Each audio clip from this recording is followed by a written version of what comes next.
the children of Israel which came into Egypt. Every man in his household came with Jacob. Reuben, Simeon, Levi, and Judah. Issachar, Zebulun, and Benjamin. Dan and Naphtali, Gad and Asher. And all the souls that came out of the loins of Jacob were 70 souls, for Joseph was in Egypt already. And Joseph died, and all his brethren, and all that generation. And the children of Israel were fruitful, and increased abundantly, and multiplied, and waxed exceedingly mighty, and the land was filled with them. Now there arose up a new king over Egypt, which knew not Joseph. And he said unto his people, Behold, the people of the children of Israel are more and mightier than we.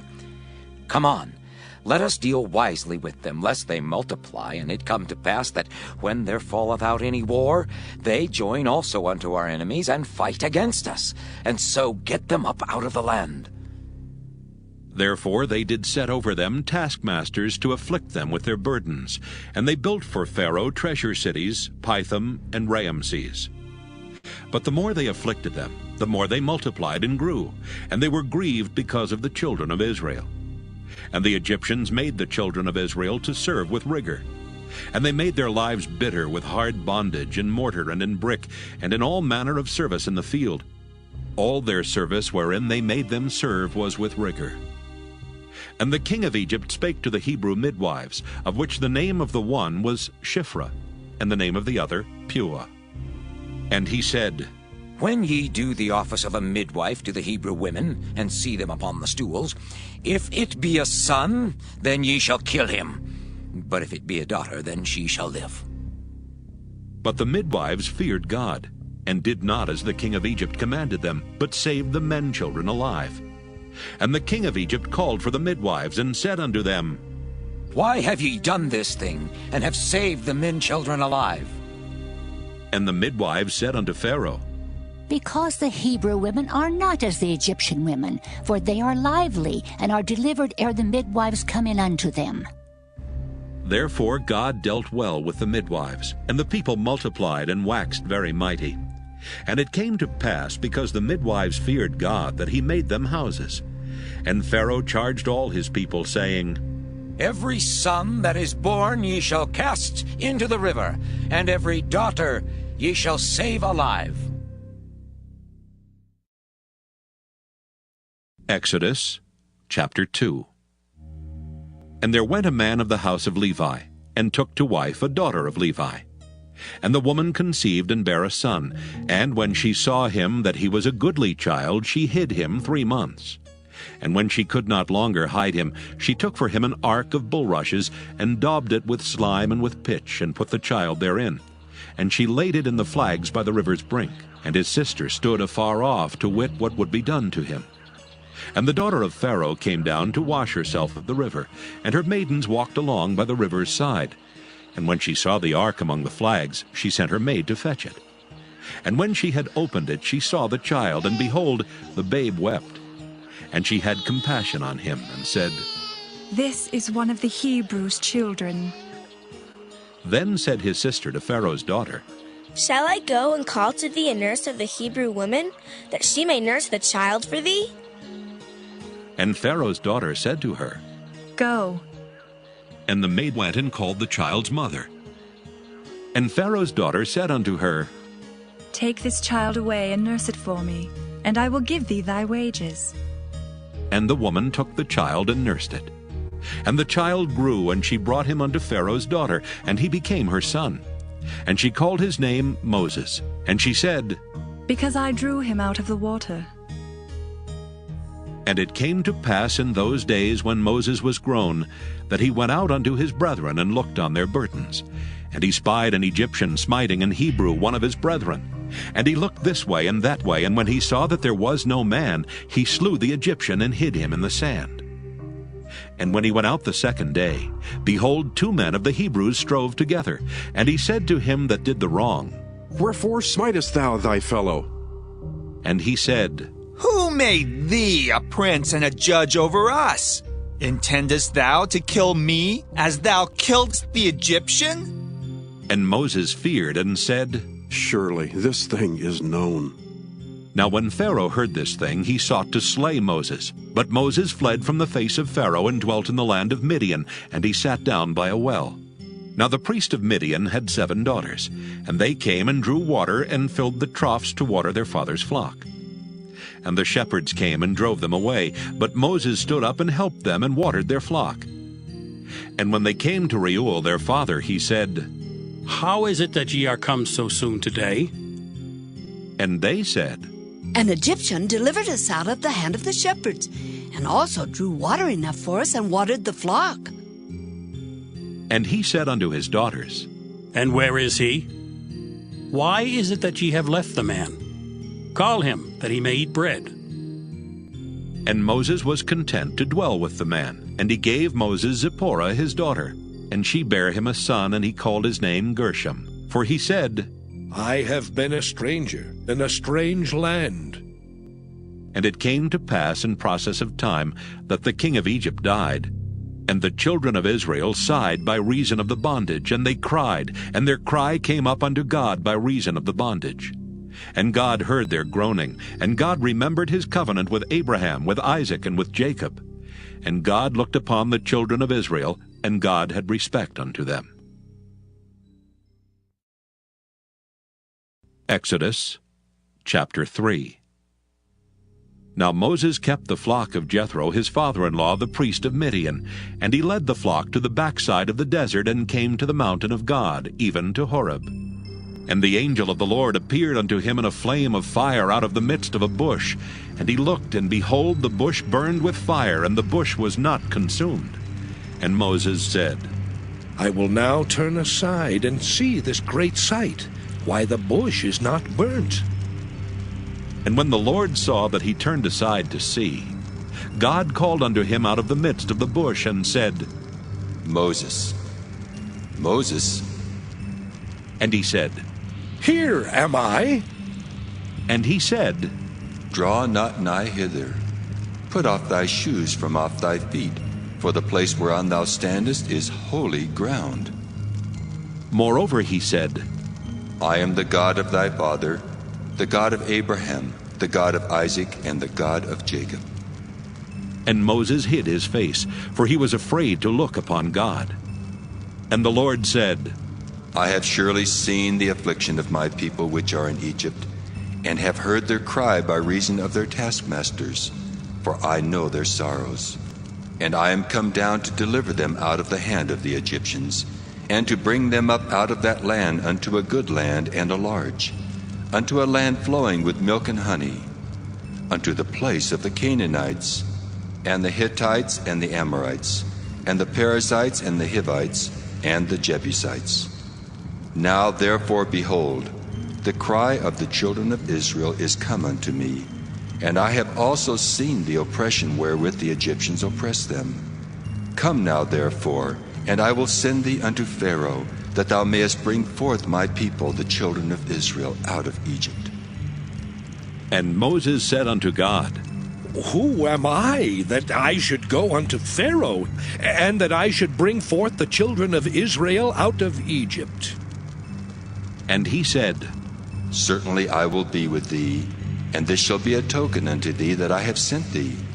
When thou hast brought forth the people out of Egypt, ye shall serve God upon this mountain.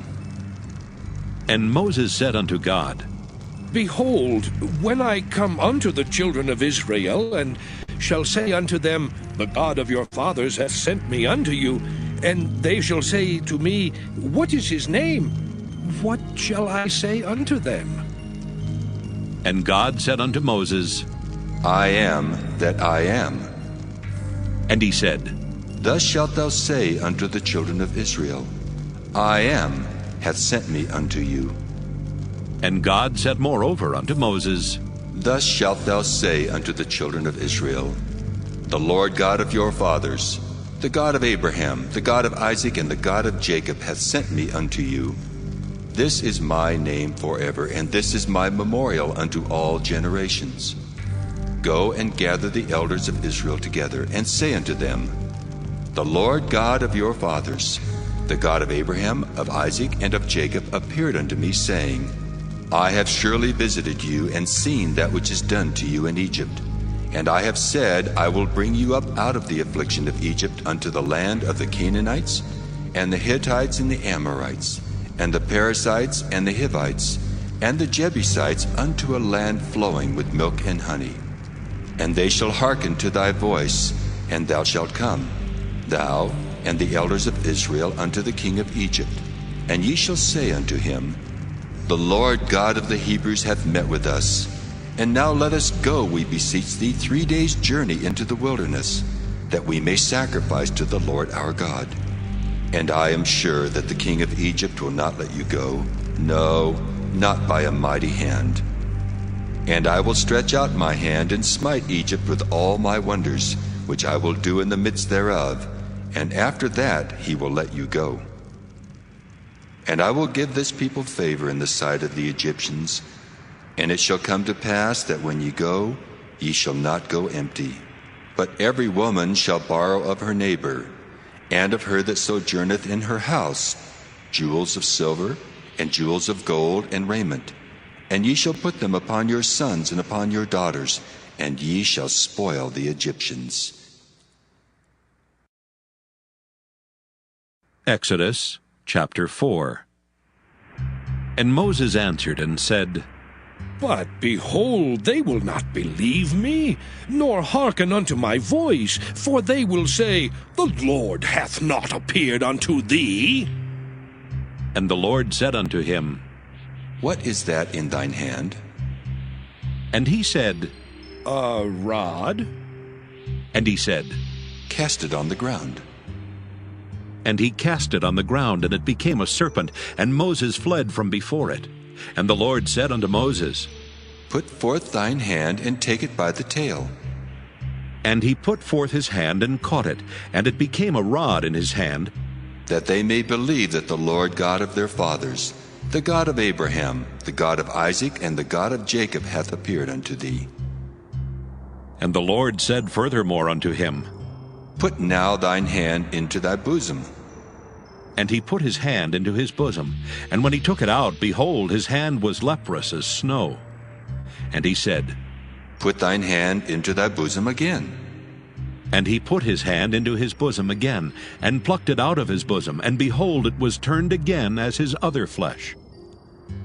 And it shall come to pass, if they will not believe thee, neither hearken to the voice of the first sign, that they will believe the voice of the latter sign.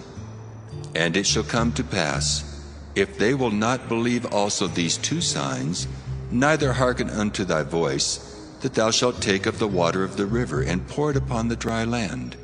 And the water which thou takest out of the river shall become blood upon the dry land. And Moses said unto the Lord, O my Lord, I am not eloquent, neither heretofore nor since thou hast spoken unto thy servant, but I am slow of speech, and of a slow tongue. And the Lord said unto him, Who hath made man's mouth? Or who maketh the dumb, or deaf, or the seeing, or the blind? Have not I the Lord? Now therefore go, and I will be with thy mouth, and teach thee what thou shalt say. And he said, O my Lord, send, I pray thee, by the hand of him whom thou wilt send. And the anger of the Lord was kindled against Moses, and he said, Is not Aaron the Levite thy brother? I know that he can speak well. And also, behold, he cometh forth to meet thee. And when he seeth thee, he will be glad in his heart. And thou shalt speak unto him, and put words in his mouth. And I will be with thy mouth, and with his mouth, and will teach you what ye shall do. And he shall be thy spokesman unto the people. And he shall be, even he shall be to thee instead of a mouth, and thou shalt be to him instead of God.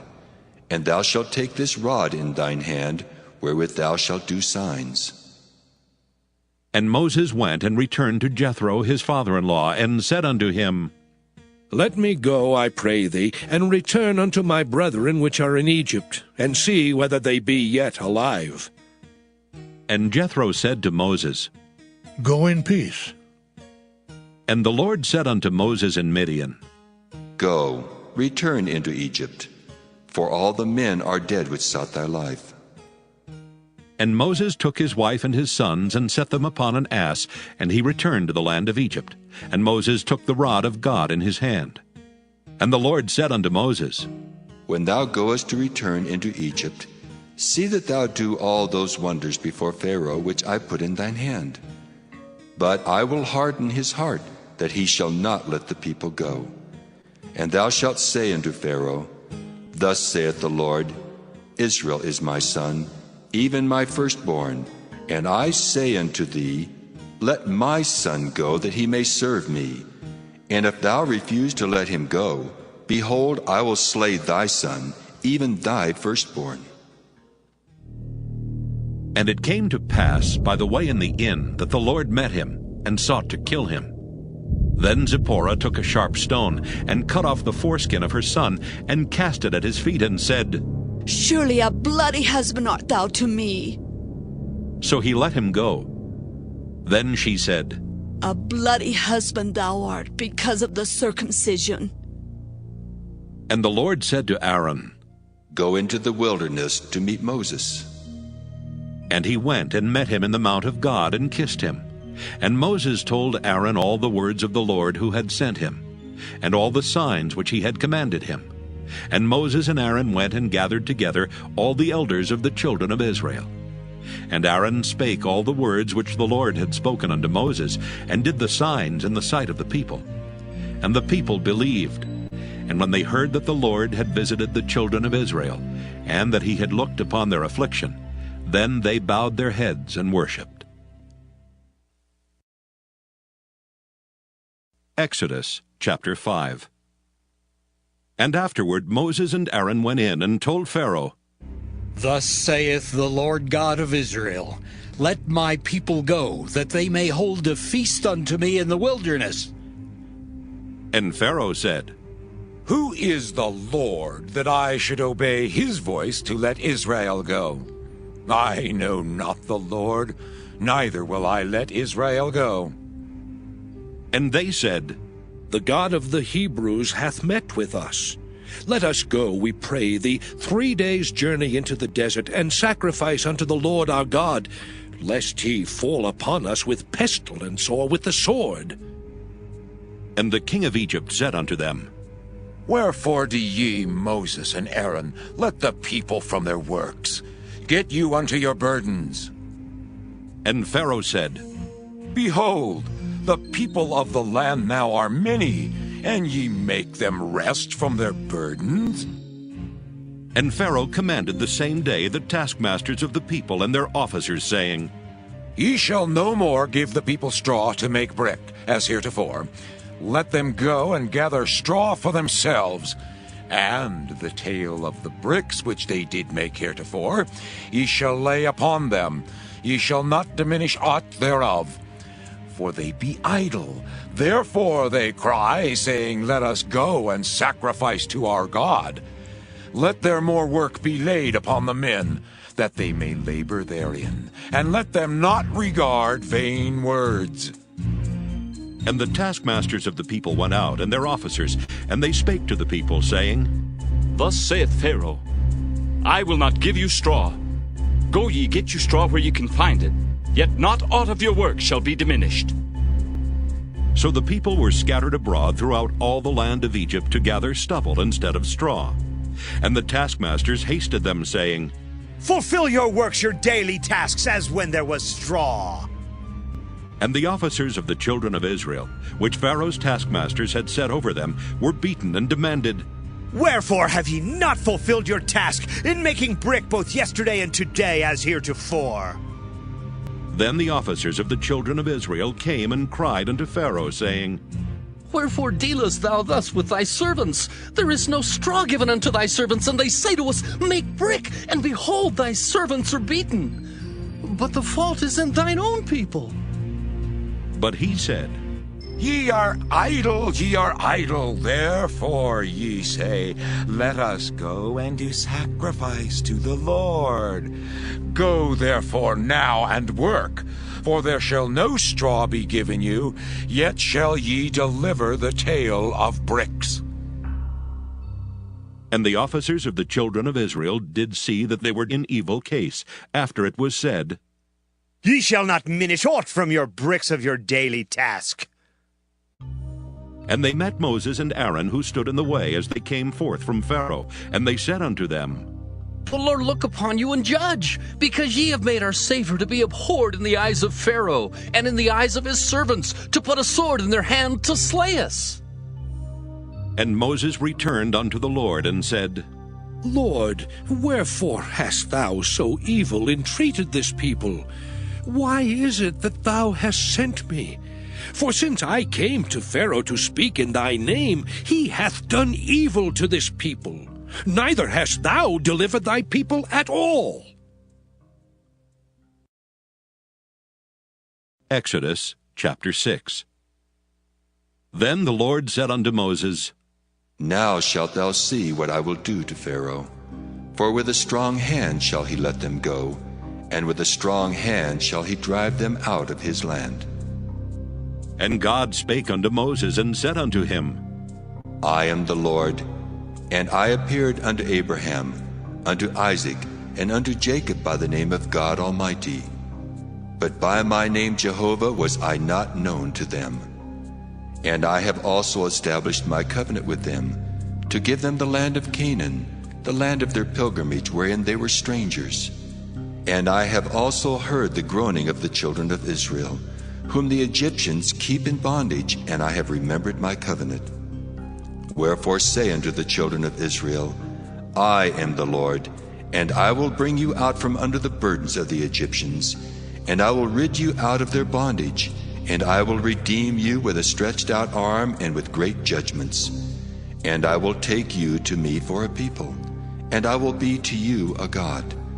And ye shall know that I am the Lord your God, which bringeth you out from under the burdens of the Egyptians. And I will bring you in unto the land, concerning the which I did swear to give it to Abraham, to Isaac, and to Jacob. And I will give it you for an heritage. I am the Lord. And Moses spake so unto the children of Israel. But they hearkened not unto Moses for anguish of spirit and for cruel bondage.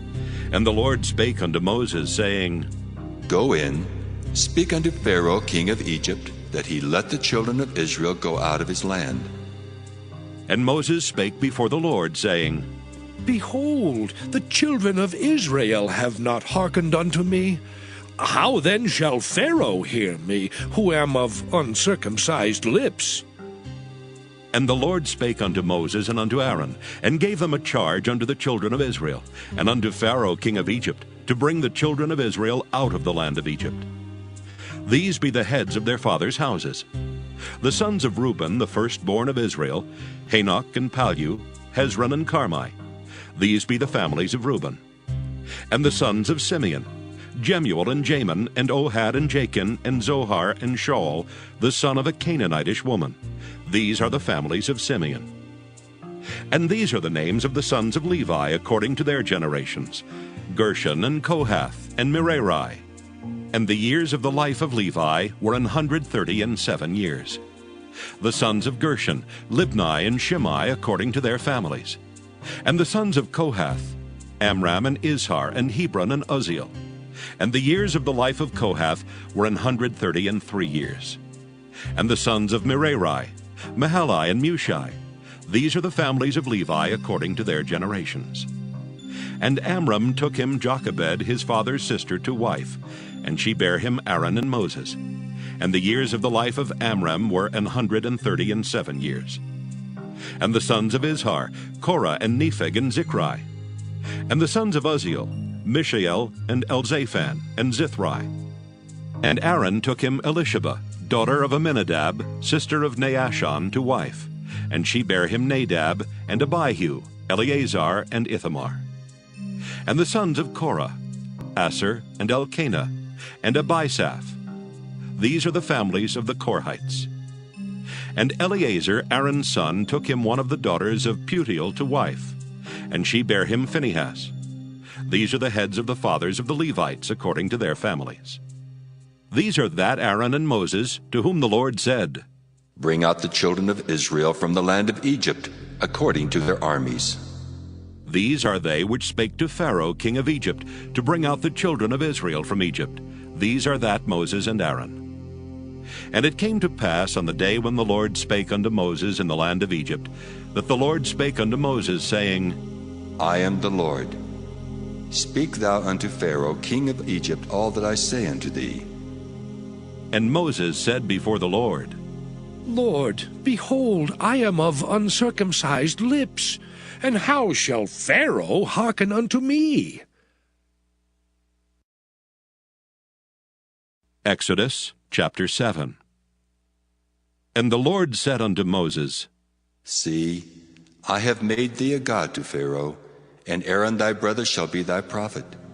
Thou shalt speak all that I command thee, and Aaron thy brother shall speak unto Pharaoh, that he send the children of Israel out of his land. And I will harden Pharaoh's heart, and multiply my signs and my wonders in the land of Egypt. But Pharaoh shall not hearken unto you, that I may lay my hand upon Egypt, and bring forth mine armies, and my people the children of Israel out of the land of Egypt by great judgments. And the Egyptians shall know that I am the Lord, when I stretch forth mine hand upon Egypt, and bring out the children of Israel from among them. And Moses and Aaron did as the Lord commanded them, so did they. And Moses was 80 years old, and Aaron 83 years old, when they spake unto Pharaoh. And the Lord spake unto Moses and unto Aaron, saying, When Pharaoh shall speak unto you, saying, Show a miracle for you, then thou shalt say unto Aaron, Take thy rod and cast it before Pharaoh, and it shall become a serpent. And Moses and Aaron went in unto Pharaoh, and they did so as the Lord had commanded. And Aaron cast down his rod before Pharaoh and before his servants, and it became a serpent. Then Pharaoh also called the wise men and the sorcerers. Now the magicians of Egypt, they also did in like manner with their enchantments. For they cast down every man his rod, and they became serpents. But Aaron's rod swallowed up their rods. And he hardened Pharaoh's heart, that he hearkened not unto them, as the Lord had said. And the Lord said unto Moses, Pharaoh's heart is hardened, he refuseth to let the people go. Get thee unto Pharaoh in the morning. Lo, he goeth out unto the water, and thou shalt stand by the river's brink against he come. And the rod which was turned to a serpent shalt thou take in thine hand, and thou shalt say unto him, The Lord God of the Hebrews hath sent me unto thee, saying, Let my people go, that they may serve me in the wilderness. And behold, hitherto thou wouldst not hear. Thus saith the Lord, In this thou shalt know that I am the Lord. Behold, I will smite with the rod that is in mine hand upon the waters which are in the river, and they shall be turned to blood. And the fish that is in the river shall die, and the river shall stink, and the Egyptians shall loathe to drink of the water of the river. And the Lord spake unto Moses, Say unto Aaron, Take thy rod and stretch out thine hand upon the waters of Egypt, upon their streams, upon their rivers, and upon their ponds, and upon all their pools of water, that they may become blood, and that there may be blood throughout all the land of Egypt, both in vessels of wood and in vessels of stone. And Moses and Aaron did so as the Lord commanded. And he lifted up the rod and smote the waters that were in the river, in the sight of Pharaoh, and in the sight of his servants. And all the waters that were in the river were turned to blood.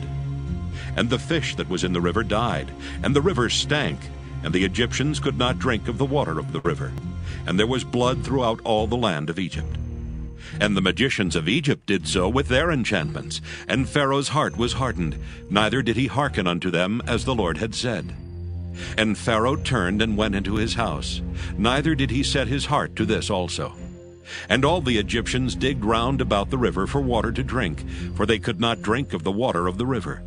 And 7 days were fulfilled after that the Lord had smitten the river.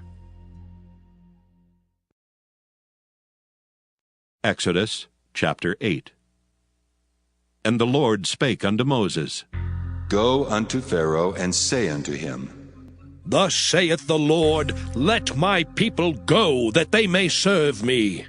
And if thou refuse to let them go, behold, I will smite all thy borders with frogs, and the river shall bring forth frogs abundantly, which shall go up and come into thine house, and into thy bedchamber, and upon thy bed, and into the house of thy servants, and upon thy people, and into thine ovens, and into thy kneading troughs. And the frogs shall come up both on thee, and upon thy people, and upon all thy servants. And the Lord spake unto Moses, Say unto Aaron, Stretch forth thine hand with thy rod over the streams, over the rivers and over the ponds, and cause frogs to come up upon the land of Egypt. And Aaron stretched out his hand over the waters of Egypt, and the frogs came up and covered the land of Egypt. And the magicians did so with their enchantments, and brought up frogs upon the land of Egypt. Then Pharaoh called for Moses and Aaron, and said, Entreat the Lord that he may take away the frogs from me and from my people, and I will let the people go, that they may do sacrifice unto the Lord. And Moses said unto Pharaoh, Glory over me. When shall I entreat for thee, and for thy servants, and for thy people, to destroy the frogs from thee and thy houses, that they may remain in the river only? And he said, Tomorrow. And he said, Be it according to thy word, that thou mayest know that there is none like unto the Lord our God. And the frogs shall depart from thee, and from thy houses, and from thy servants, and from thy people. They shall remain in the river only. And Moses and Aaron went out from Pharaoh. And Moses cried unto the Lord because of the frogs which he had brought against Pharaoh. And the Lord did according to the word of Moses, and the frogs died out of the houses, out of the villages, and out of the fields. And they gathered them together upon heaps, and the land stank. But when Pharaoh saw that there was respite, he hardened his heart, and hearkened not unto them, as the Lord had said.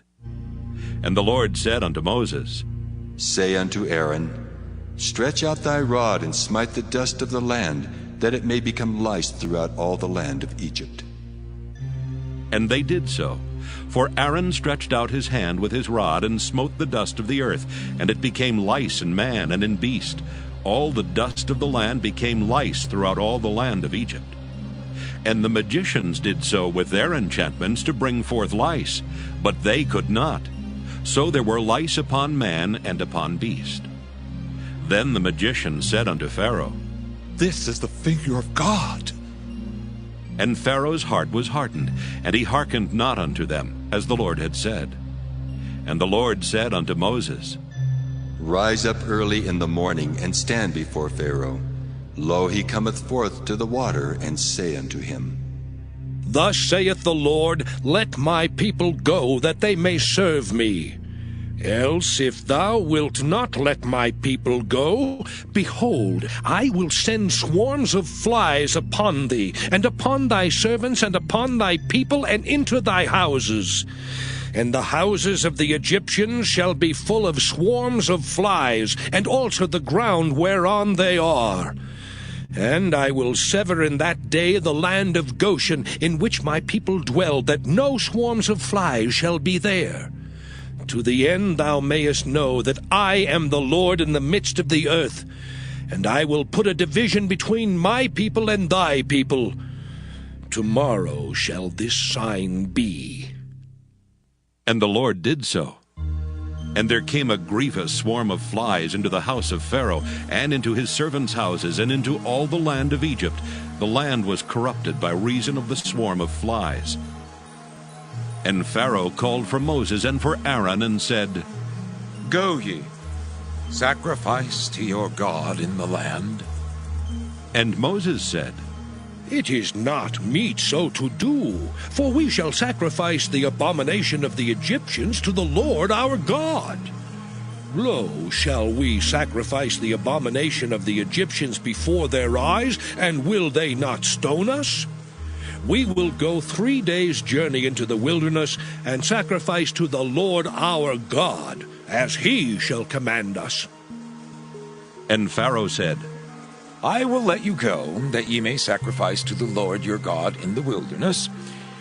Only ye shall not go very far away. Entreat for me.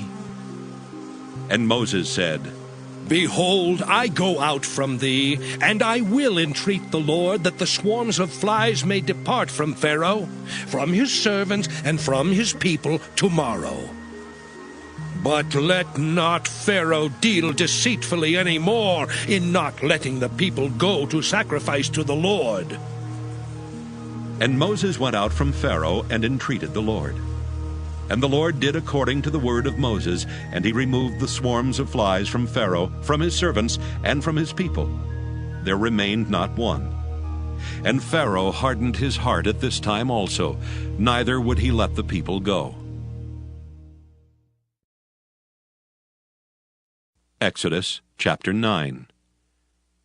Then the Lord said unto Moses, Go in unto Pharaoh, and tell him, Thus saith the Lord God of the Hebrews, Let my people go, that they may serve me.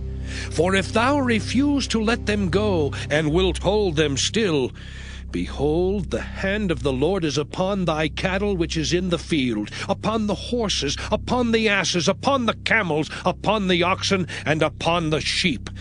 There shall be a very grievous murrain. And the Lord shall sever between the cattle of Israel and the cattle of Egypt, and there shall nothing die of all that is the children's of Israel. And the Lord appointed a set time, saying, Tomorrow the Lord shall do this thing in the land. And the Lord did that thing on the morrow, and all the cattle of Egypt died. But of the cattle of the children of Israel died not one. And Pharaoh sent, and behold, there was not one of the cattle of the Israelites dead. And the heart of Pharaoh was hardened, and he did not let the people go. And the Lord said unto Moses and unto Aaron, Take to you handfuls of ashes of the furnace, and let Moses sprinkle it toward the heaven in the sight of Pharaoh. And it shall become small dust in all the land of Egypt, and shall be a boil breaking forth with blains upon man and upon beast, throughout all the land of Egypt. And they took ashes of the furnace and stood before Pharaoh. And Moses sprinkled it up toward heaven, and it became a boil breaking forth with blains upon man and upon beast. And the magicians could not stand before Moses because of the boils, for the boil was upon the magicians and upon all the Egyptians. And the Lord hardened the heart of Pharaoh, and he hearkened not unto them, as the Lord had spoken unto Moses. And the Lord said unto Moses, Rise up early in the morning, and stand before Pharaoh, and say unto him, Thus saith the Lord God of the Hebrews, Let my people go, that they may serve me. For I will at this time send all my plagues upon thine heart, and upon thy servants, and upon thy people, that thou mayest know that there is none like me in all the earth.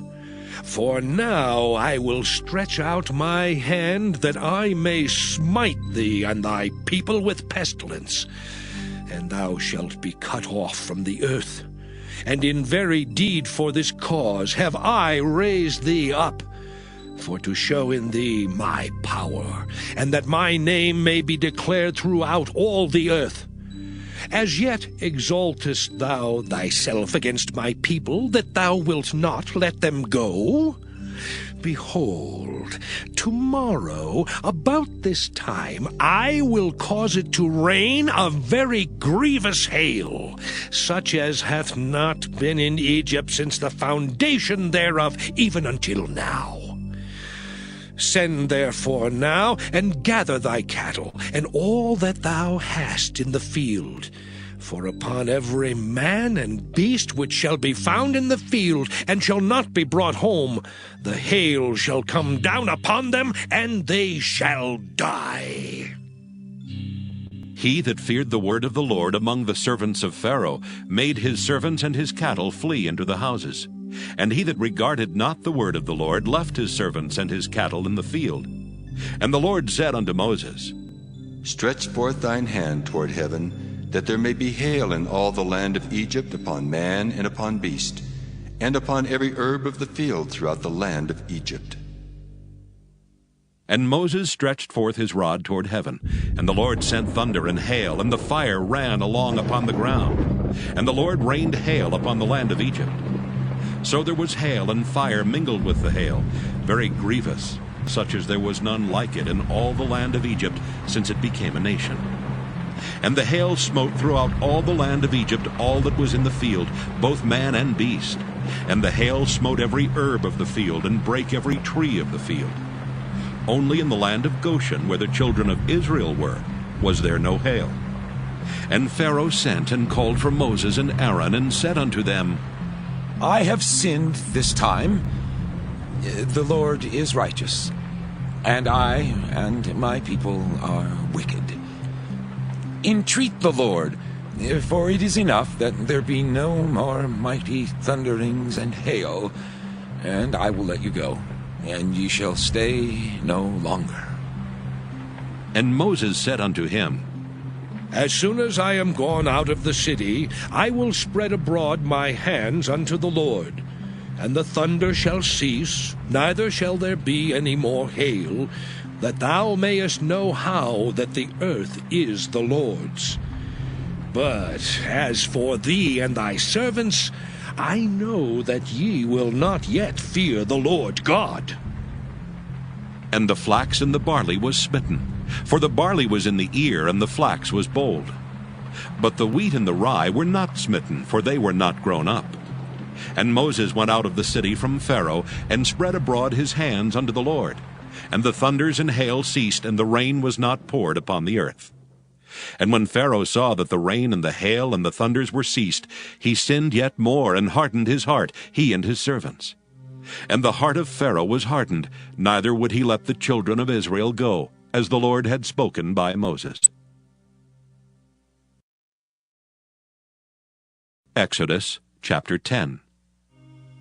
And the Lord said unto Moses, Go in unto Pharaoh, for I have hardened his heart and the heart of his servants, that I might show these my signs before him, and that thou mayest tell in the ears of thy son, and of thy son's son, what things I have wrought in Egypt, and my signs which I have done among them, that ye may know how that I am the Lord. And Moses and Aaron came in unto Pharaoh, and said unto him, Thus saith the Lord God of the Hebrews, How long wilt thou refuse to humble thyself before me? Let my people go, that they may serve me. Else, if thou refuse to let my people go, behold, tomorrow will I bring the locusts into thy coast, and they shall cover the face of the earth, that one cannot be able to see the earth. And they shall eat the residue of that which is escaped, which remaineth unto you from the hail, and shall eat every tree which groweth for you out of the field. And they shall fill thy houses, and the houses of all thy servants, and the houses of all the Egyptians, which neither thy fathers nor thy fathers' fathers have seen, since the day that they were upon the earth unto this day. And he turned himself and went out from Pharaoh. And Pharaoh's servants said unto him, How long shall this man be a snare to us? Let the men go, that they may serve the Lord their God. Knowest thou not yet that Egypt is destroyed? And Moses and Aaron were brought again unto Pharaoh, and he said unto them, Go, serve the Lord your God. But who are they that shall go? And Moses said, We will go with our young and with our old, with our sons and with our daughters, with our flocks and with our herds will we go, for we must hold a feast unto the Lord. And he said unto them, Let the Lord be so with you, as I will let you go. And your little ones, look to it, for evil is before you. Not so. Go now, ye that are men, and serve the Lord, for that ye did desire. And they were driven out from Pharaoh's presence. And the Lord said unto Moses, Stretch out thine hand over the land of Egypt, for the locusts, that they may come up upon the land of Egypt, and eat every herb of the land, even all that the hail hath left. And Moses stretched forth his rod over the land of Egypt, and the Lord brought an east wind upon the land all that day and all that night. And when it was morning, the east wind brought the locusts. And the locusts went up over all the land of Egypt, and rested in all the coasts of Egypt. Very grievous were they. Before them there were no such locusts as they, neither after them shall be such.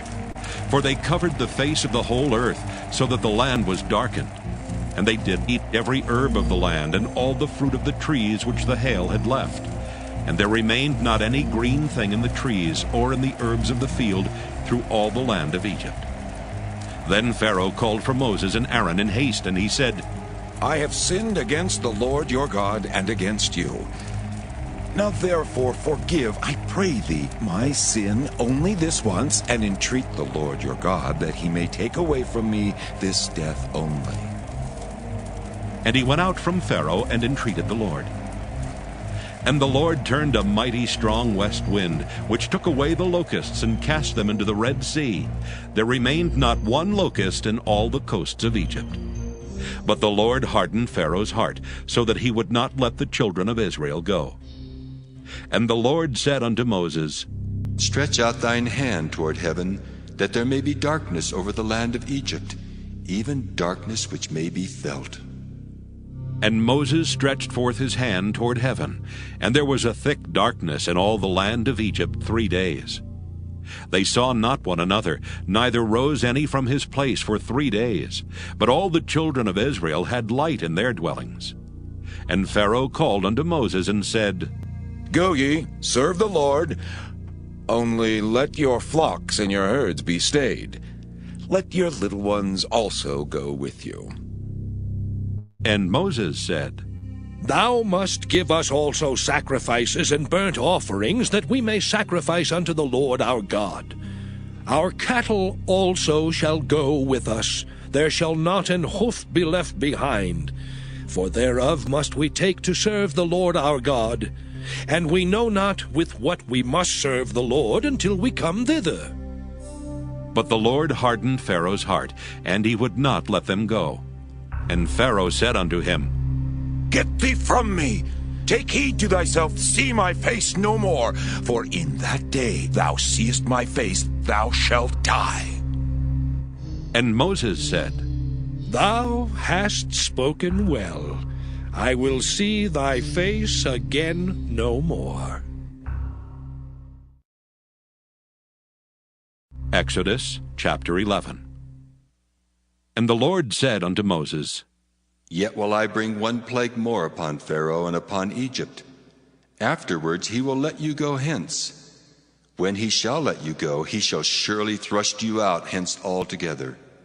Speak now in the ears of the people, and let every man borrow of his neighbor, and every woman of her neighbor, jewels of silver and jewels of gold. And the Lord gave the people favor in the sight of the Egyptians. Moreover, the man Moses was very great in the land of Egypt, in the sight of Pharaoh's servants, and in the sight of the people. And Moses said, Thus saith the Lord, About midnight will I go out into the midst of Egypt, and all the firstborn in the land of Egypt shall die, from the firstborn of Pharaoh that sitteth upon his throne, even unto the firstborn of the maidservant that is behind the mill, and all the firstborn of beasts. And there shall be a great cry throughout all the land of Egypt, such as there was none like it, nor shall be like it any more. But against any of the children of Israel shall not a dog move his tongue, against man or beast, that ye may know how that the Lord doth put a difference between the Egyptians and Israel. And all these thy servants shall come down unto me, and bow down themselves unto me, saying, Get thee out, and all the people that follow thee. And after that I will go out. And he went out from Pharaoh in a great anger. And the Lord said unto Moses, Pharaoh shall not hearken unto you, that my wonders may be multiplied in the land of Egypt.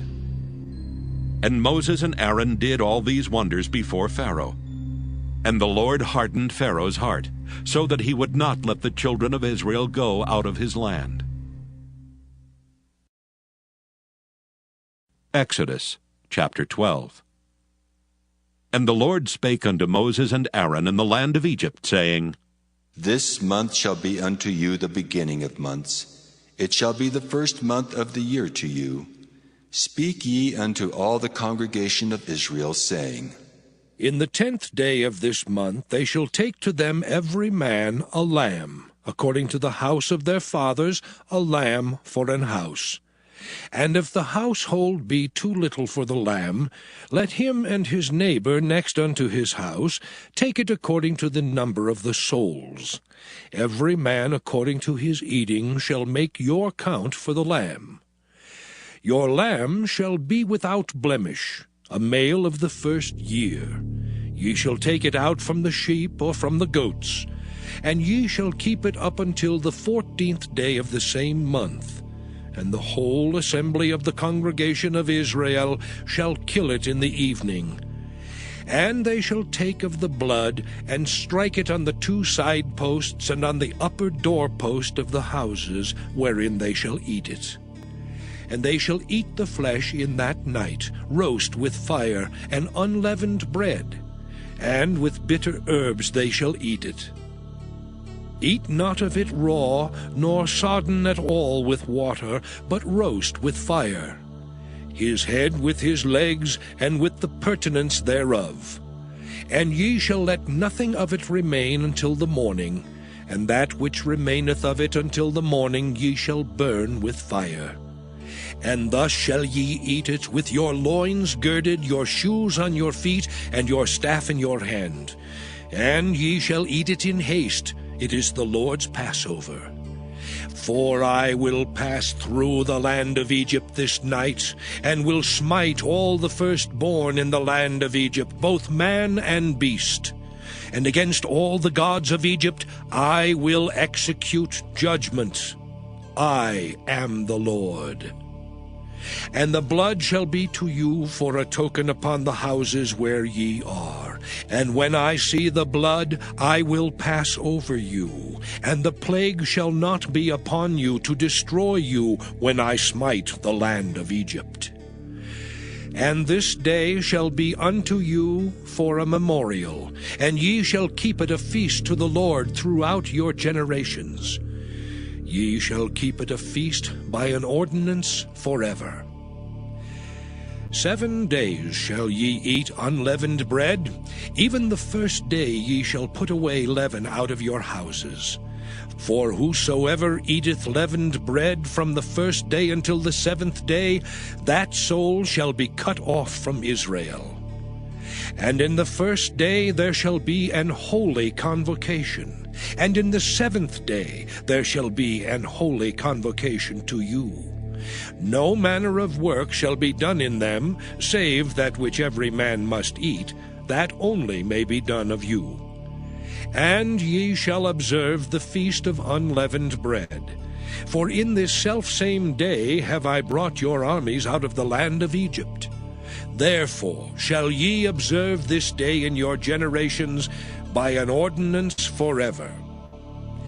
In the 1st month, on the 14th day of the month at even, ye shall eat unleavened bread, until the 21st day of the month at even.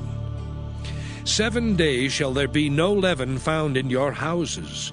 For whosoever eateth that which is leavened, even that soul shall be cut off from the congregation of Israel, whether he be a stranger or born in the land. Ye shall eat nothing leavened. In all your habitations shall ye eat unleavened bread. Then Moses called for all the elders of Israel, and said unto them, Draw out and take you a lamb according to your families, and kill the Passover.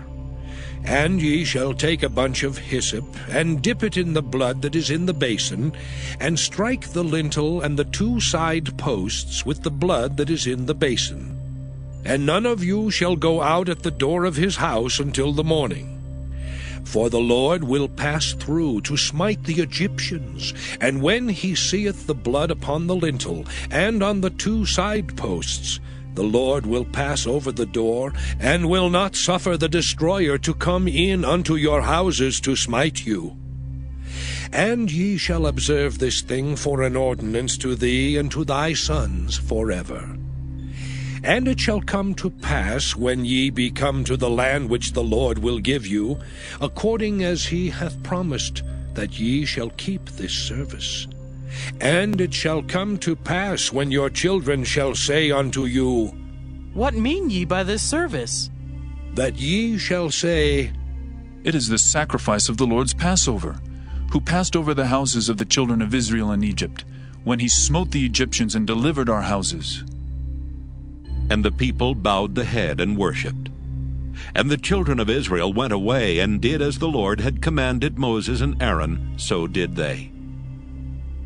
And it came to pass that at midnight the Lord smote all the firstborn in the land of Egypt, from the firstborn of Pharaoh that sat on his throne unto the firstborn of the captive that was in the dungeon, and all the firstborn of cattle. And Pharaoh rose up in the night, he and all his servants and all the Egyptians. And there was a great cry in Egypt, for there was not a house where there was not one dead.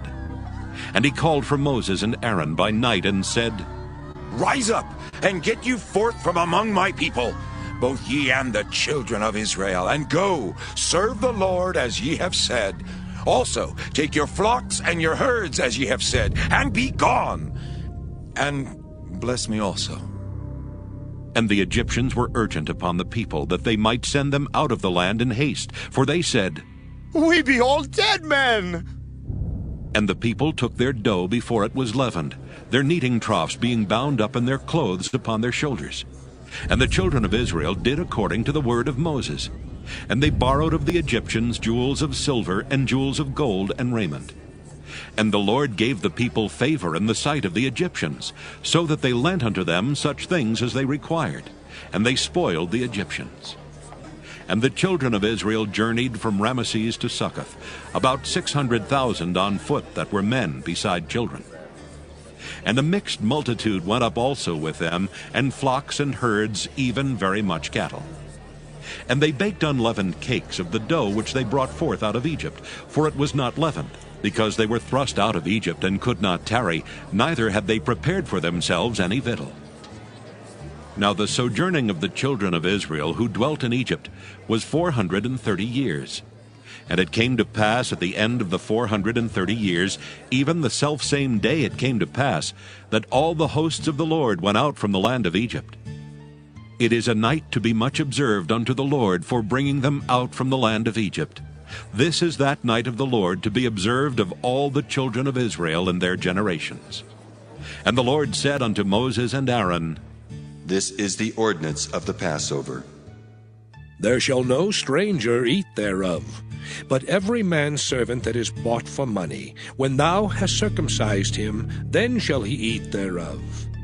A foreigner and an hired servant shall not eat thereof. In one house shall it be eaten. Thou shalt not carry forth aught of the flesh abroad out of the house, neither shall ye break a bone thereof. All the congregation of Israel shall keep it. And when a stranger shall sojourn with thee, and will keep the Passover to the Lord, let all his males be circumcised, and then let him come near and keep it. And he shall be as one that is born in the land, for no uncircumcised person shall eat thereof.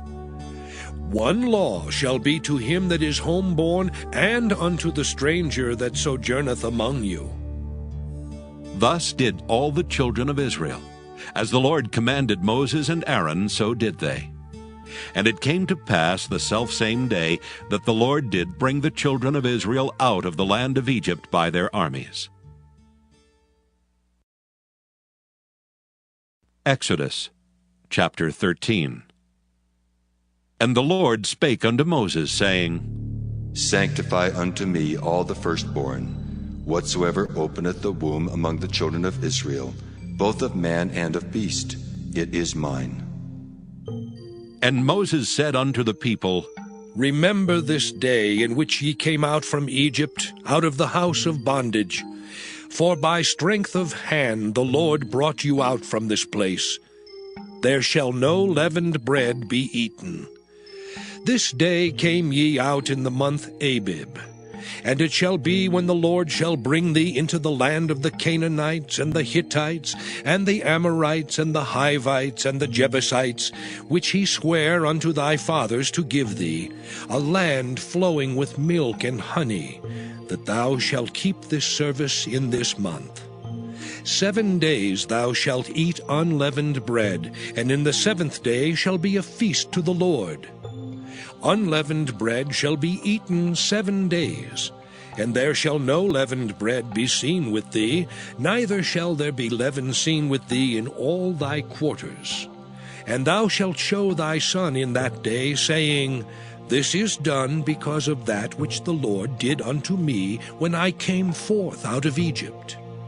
And it shall be for a sign unto thee upon thine hand, and for a memorial between thine eyes, that the Lord's law may be in thy mouth. For with a strong hand hath the Lord brought thee out of Egypt. Thou shalt therefore keep this ordinance in his season from year to year. And it shall be when the Lord shall bring thee into the land of the Canaanites, as he sware unto thee and to thy fathers, and shall give it thee, that thou shalt set apart unto the Lord all that openeth the matrix, and every firstling that cometh of a beast which thou hast, the males shall be the Lord's. And every firstling of an ass thou shalt redeem with a lamb. And if thou wilt not redeem it, then thou shalt break his neck. And all the firstborn of man among thy children shalt thou redeem. And it shall be when thy son asketh thee in time to come, saying, What is this? That thou shalt say unto him, By strength of hand the Lord brought us out from Egypt, from the house of bondage. And it came to pass, when Pharaoh would hardly let us go, that the Lord slew all the firstborn in the land of Egypt, both the firstborn of man and the firstborn of beast. Therefore I sacrifice to the Lord all that open the matrix, being males. But all the firstborn of my children I redeem. And it shall be for a token upon thine hand, and for frontlets between thine eyes. For by strength of hand the Lord brought us forth out of Egypt. And it came to pass, when Pharaoh had let the people go, that God led them not through the way of the land of the Philistines, although that was near. For God said, Lest peradventure the people repent when they see war, and they return to Egypt. But God led the people about through the way of the wilderness of the Red Sea, and the children of Israel went up harnessed out of the land of Egypt. And Moses took the bones of Joseph with him, for he had straitly sworn the children of Israel, saying, God will surely visit you, and ye shall carry up my bones away hence with you. And they took their journey from Succoth, and encamped in Etham in the edge of the wilderness. And the Lord went before them by day in a pillar of a cloud, to lead them the way, and by night in a pillar of fire, to give them light, to go by day and night. He took not away the pillar of the cloud by day, nor the pillar of fire by night from before the people. Exodus chapter 14. And the Lord spake unto Moses, saying, Speak unto the children of Israel, that they turn and encamp before Pi-hahiroth, between Migdol and the sea, over against Baal-zephon. Before it shall ye encamp by the sea. For Pharaoh will say of the children of Israel, They are entangled in the land, the wilderness hath shut them in. And I will harden Pharaoh's heart, that he shall follow after them. And I will be honored upon Pharaoh, and upon all his host, that the Egyptians may know that I am the Lord. And they did so. And it was told the king of Egypt that the people fled.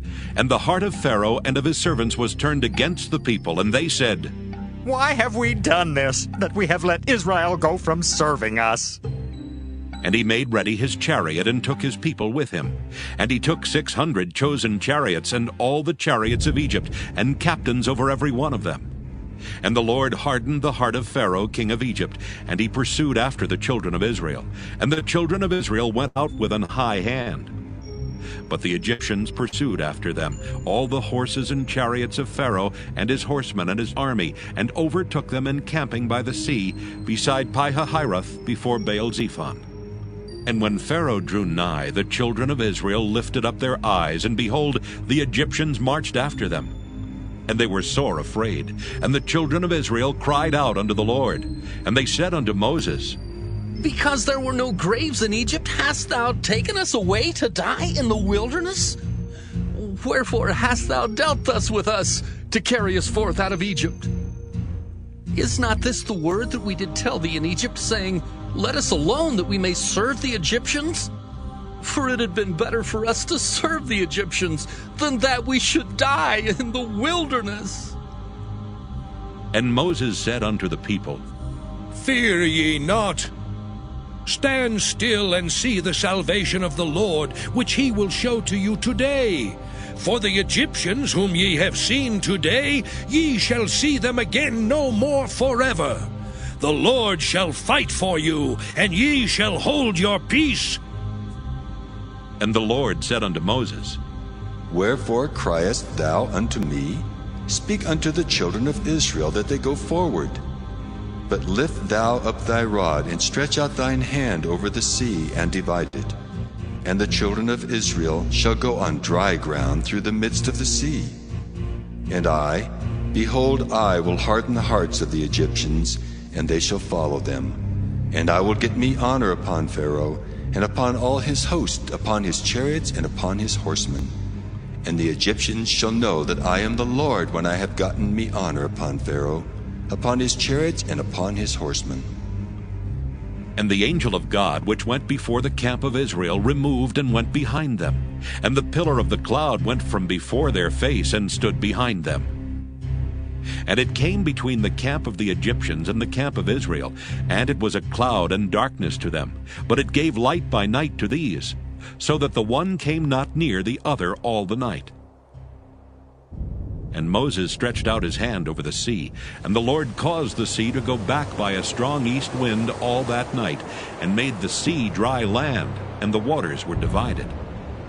And the children of Israel went into the midst of the sea upon the dry ground, and the waters were a wall unto them on their right hand and on their left.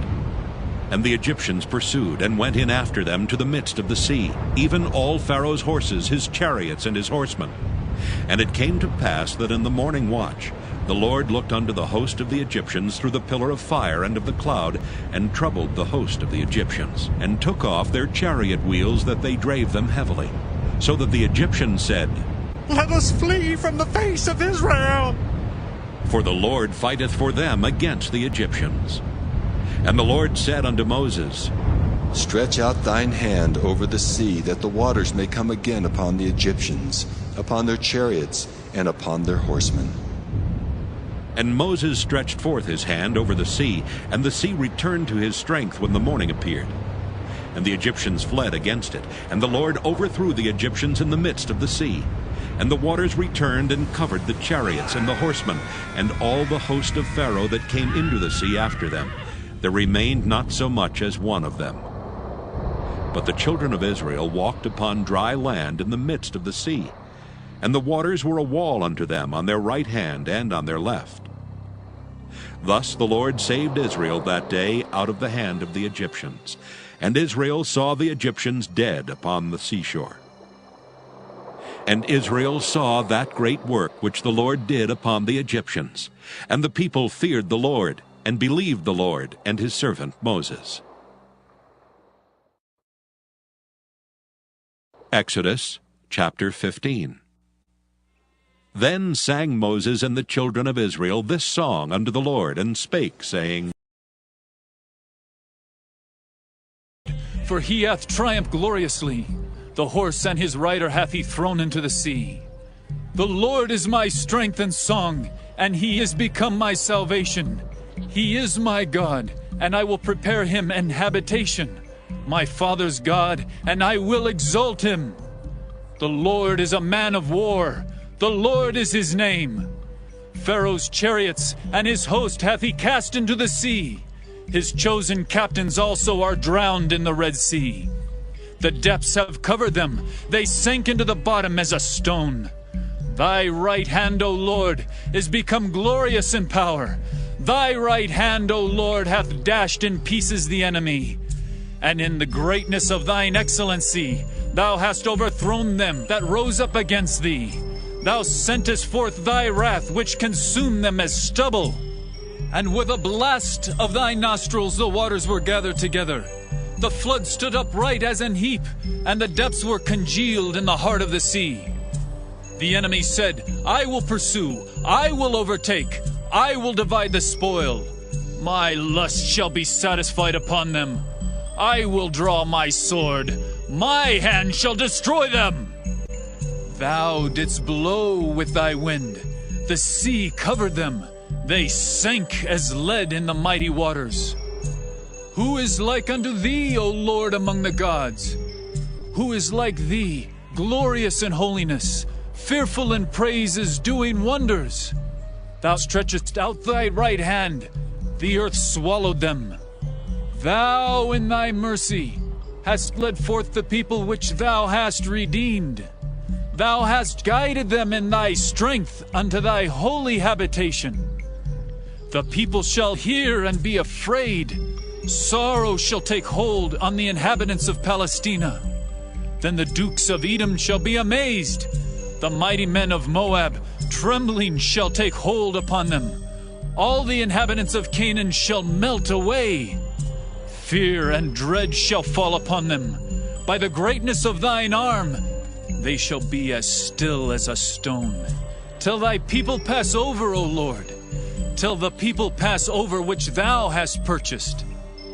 Thou shalt bring them in and plant them in the mountain of thine inheritance, in the place, O Lord, which thou hast made for thee to dwell in the sanctuary, O Lord, which thy hands have established.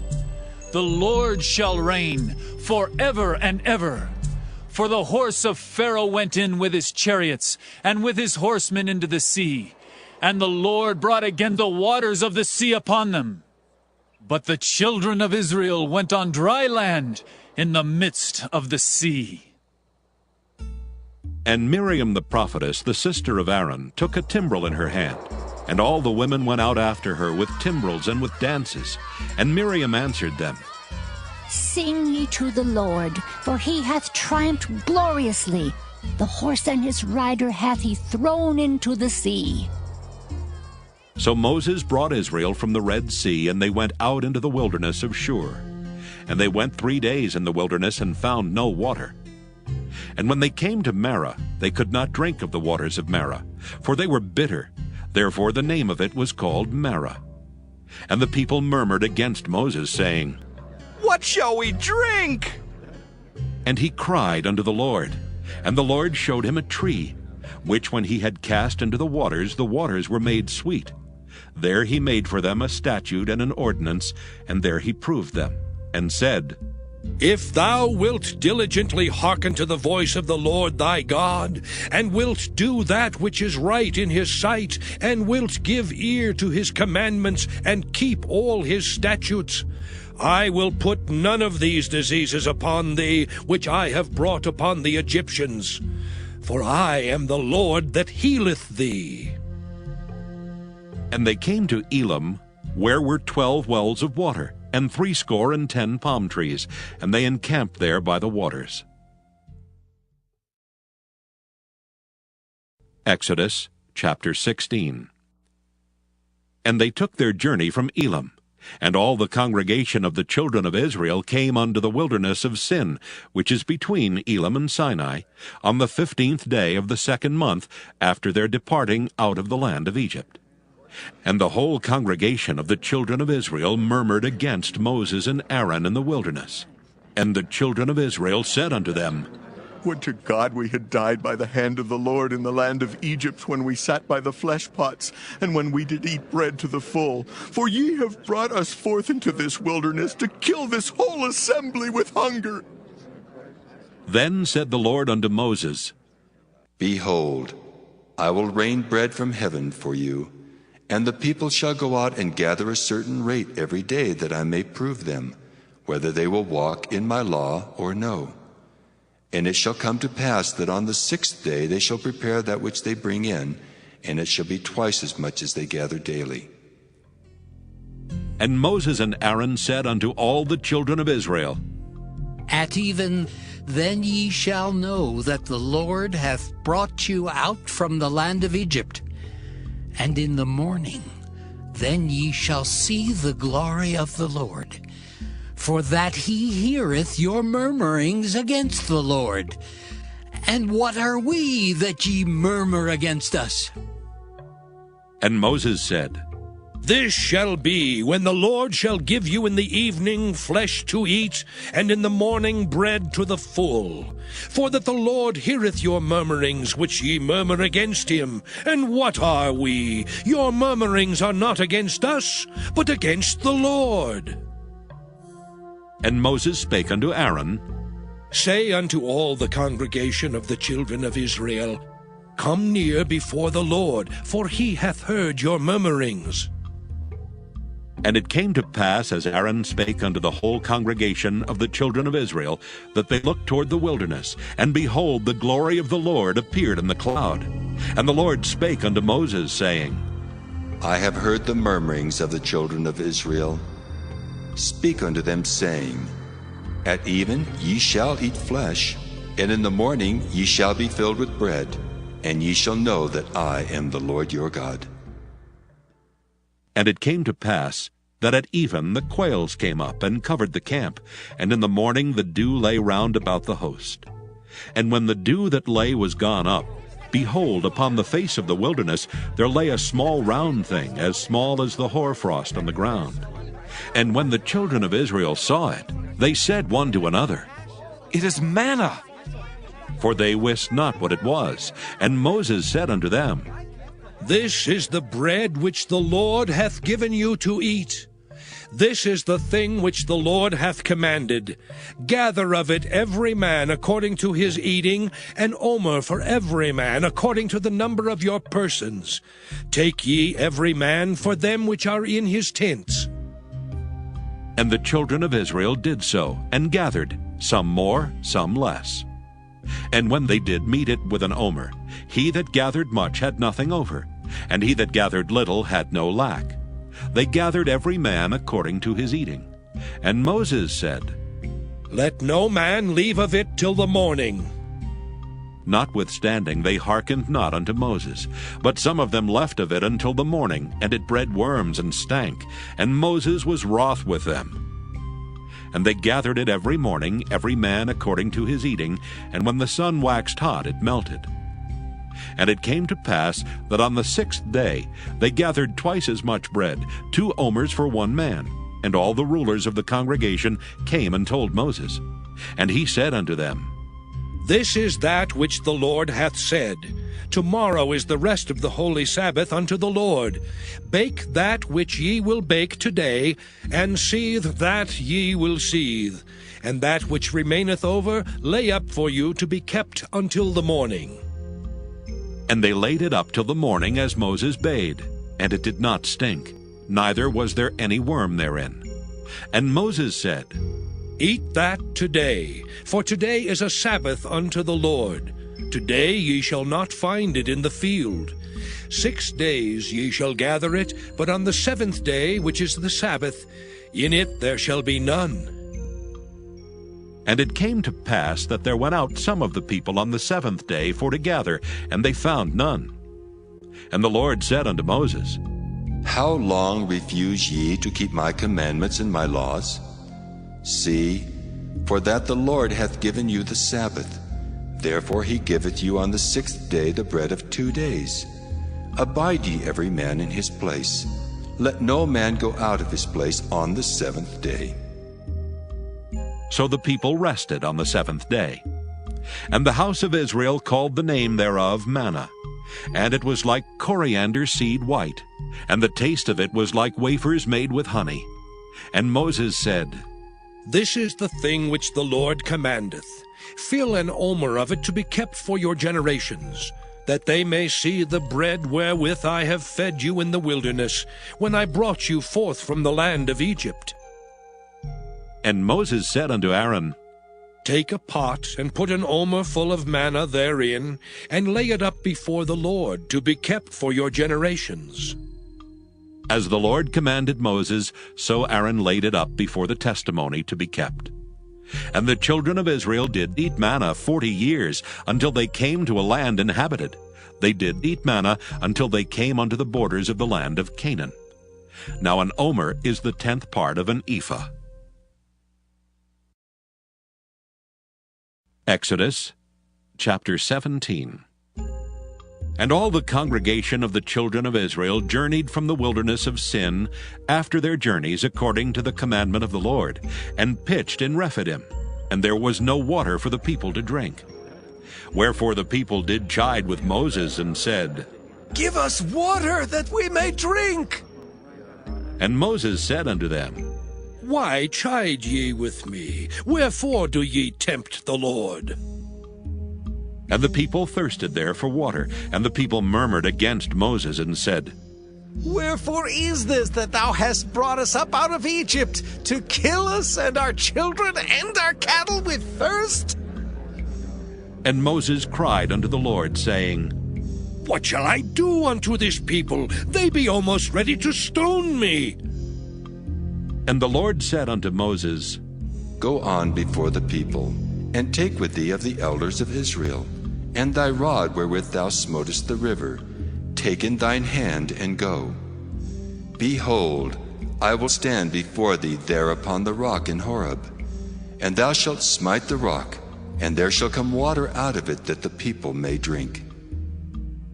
And Moses did so in the sight of the elders of Israel. And he called the name of the place Massah and Meribah, because of the chiding of the children of Israel, and because they tempted the Lord, saying, Is the Lord among us or not? Then came Amalek and fought with Israel in Rephidim. And Moses said unto Joshua, Choose us out men, and go out, fight with Amalek. Tomorrow I will stand on the top of the hill with the rod of God in mine hand. So Joshua did as Moses had said to him, and fought with Amalek. And Moses, Aaron, and Hur went up to the top of the hill. And it came to pass, when Moses held up his hand, that Israel prevailed, and when he let down his hand, Amalek prevailed. But Moses' hands were heavy, and they took a stone and put it under him, and he sat thereon. And Aaron and Hur stayed up his hands, the one on the one side and the other on the other side, and his hands were steady until the going down of the sun. And Joshua discomfited Amalek and his people with the edge of the sword. And the Lord said unto Moses, Write this for a memorial in a book, and rehearse it in the ears of Joshua. For I will utterly put out the remembrance of Amalek from under heaven. And Moses built an altar, and called the name of it Jehovah Nissi. For he said, Because the Lord hath sworn that the Lord will have war with Amalek from generation to generation. Exodus chapter 18. When Jethro, the priest of Midian, Moses' father-in-law, heard of all that God had done for Moses and for Israel his people, and that the Lord had brought Israel out of Egypt, then Jethro, Moses' father-in-law, took Zipporah, Moses' wife, after he had sent her back, and her 2 sons, of which the name of the one was Gershom. For he said, I have been an alien in a strange land. And the name of the other was Eleazar. For the God of my father, said he, was mine help, and delivered me from the sword of Pharaoh. And Jethro, Moses' father-in-law, came with his sons and his wife unto Moses into the wilderness, where he encamped at the mount of God. And he said unto Moses, I, thy father-in-law Jethro, am come unto thee, and thy wife and her 2 sons with her. And Moses went out to meet his father-in-law, and did obeisance, and kissed him. And they asked each other of their welfare, and they came into the tent.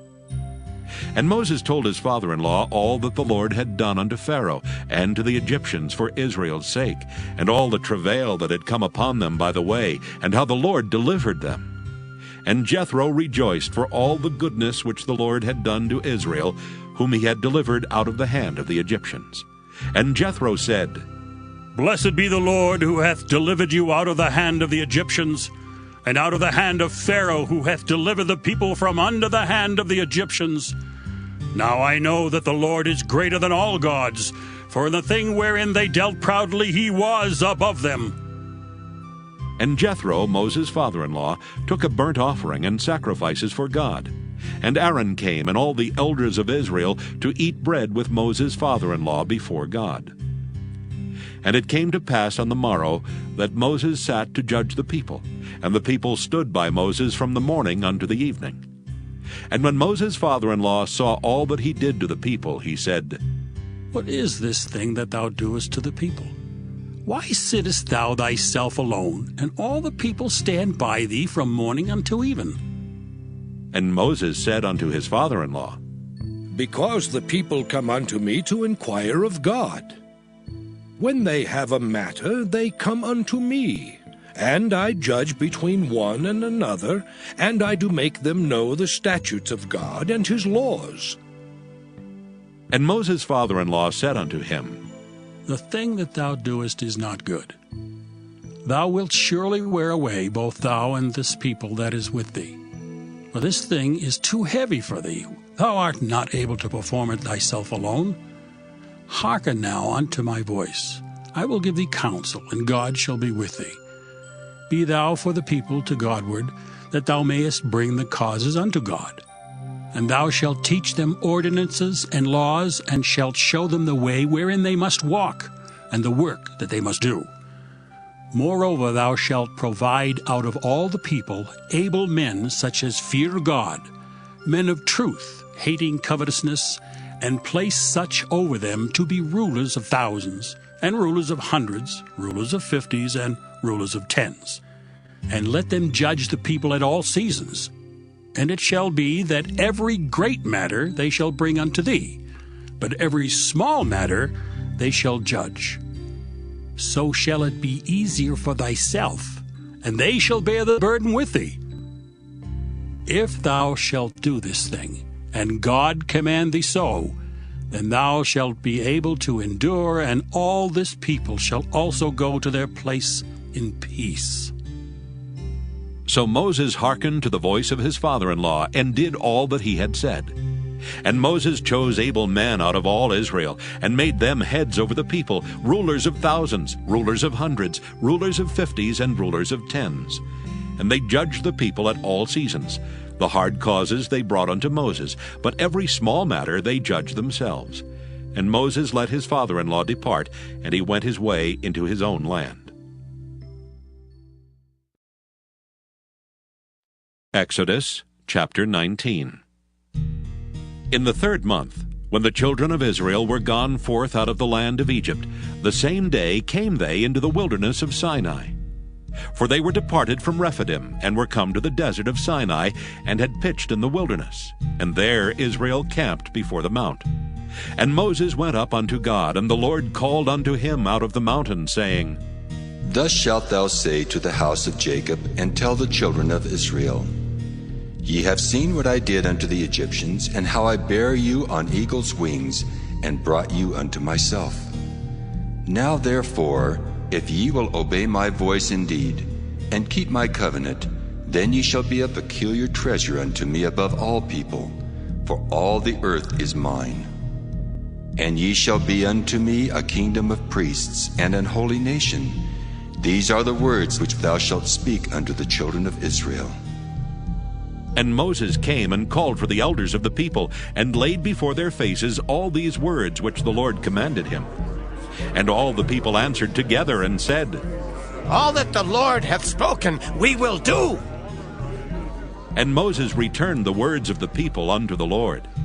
And the Lord said unto Moses, Lo, I come unto thee in a thick cloud, that the people may hear when I speak with thee, and believe thee forever.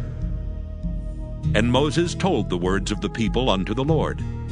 And the Lord said unto Moses, Go unto the people, and sanctify them today and tomorrow, and let them wash their clothes, and be ready against the 3rd day. For the third day the Lord will come down in the sight of all the people upon Mount Sinai. And thou shalt set bounds unto the people round about, saying, Take heed to yourselves that ye go not up into the mount, or touch the border of it. Whosoever toucheth the mount shall be surely put to death. There shall not an hand touch it, but he shall surely be stoned or shot through. Whether it be beast or man, it shall not live. When the trumpet soundeth long, they shall come up to the mount. And Moses went down from the mount unto the people, and sanctified the people, and they washed their clothes. And he said unto the people, Be ready against the third day, come not at your wives. And it came to pass on the third day in the morning that there were thunders and lightnings, and a thick cloud upon the mount, and the voice of the trumpet exceeding loud, so that all the people that was in the camp trembled. And Moses brought forth the people out of the camp to meet with God, and they stood at the nether part of the mount. And Mount Sinai was altogether on a smoke, because the Lord descended upon it in fire.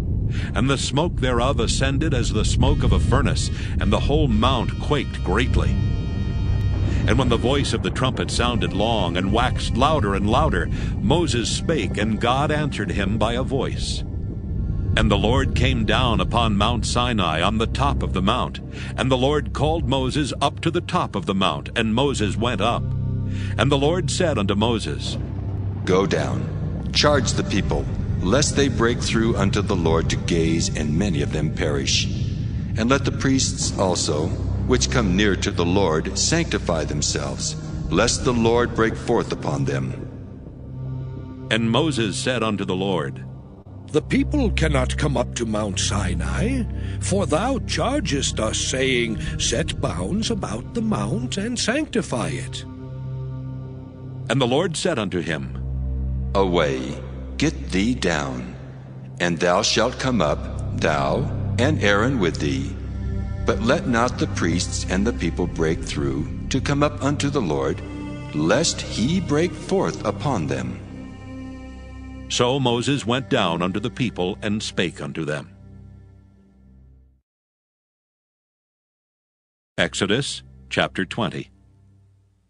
And God spake all these words, saying, I am the Lord thy God, which have brought thee out of the land of Egypt, out of the house of bondage. Thou shalt have no other gods before me.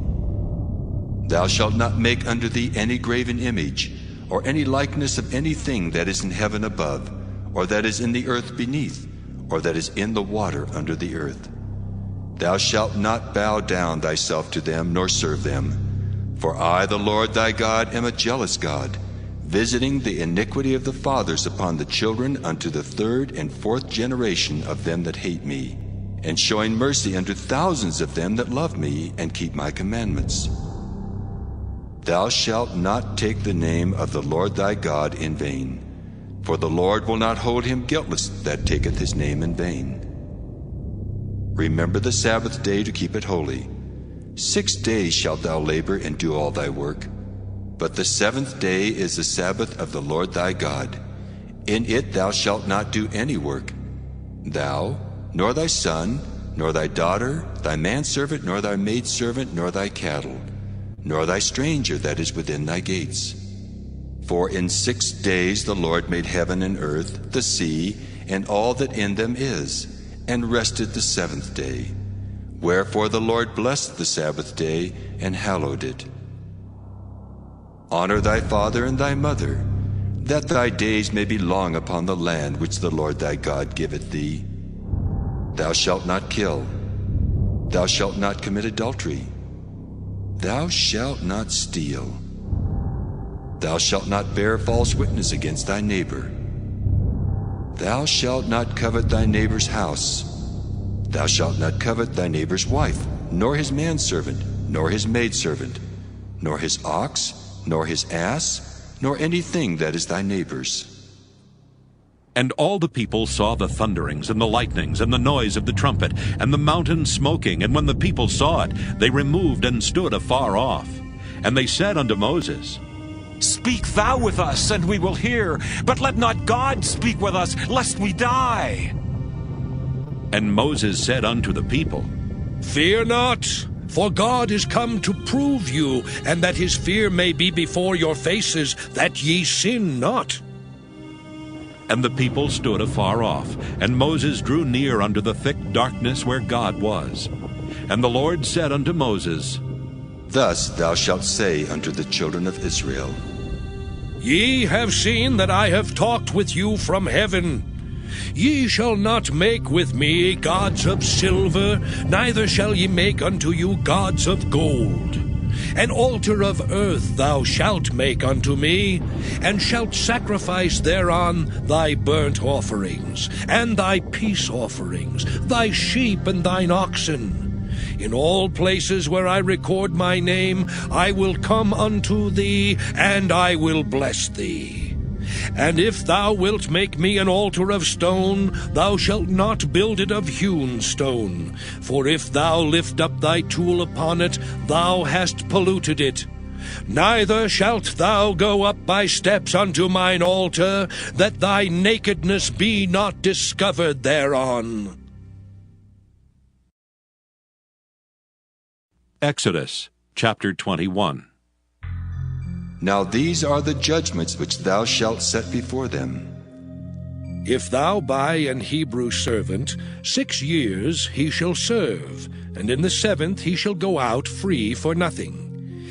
If he came in by himself, he shall go out by himself. If he were married, then his wife shall go out with him.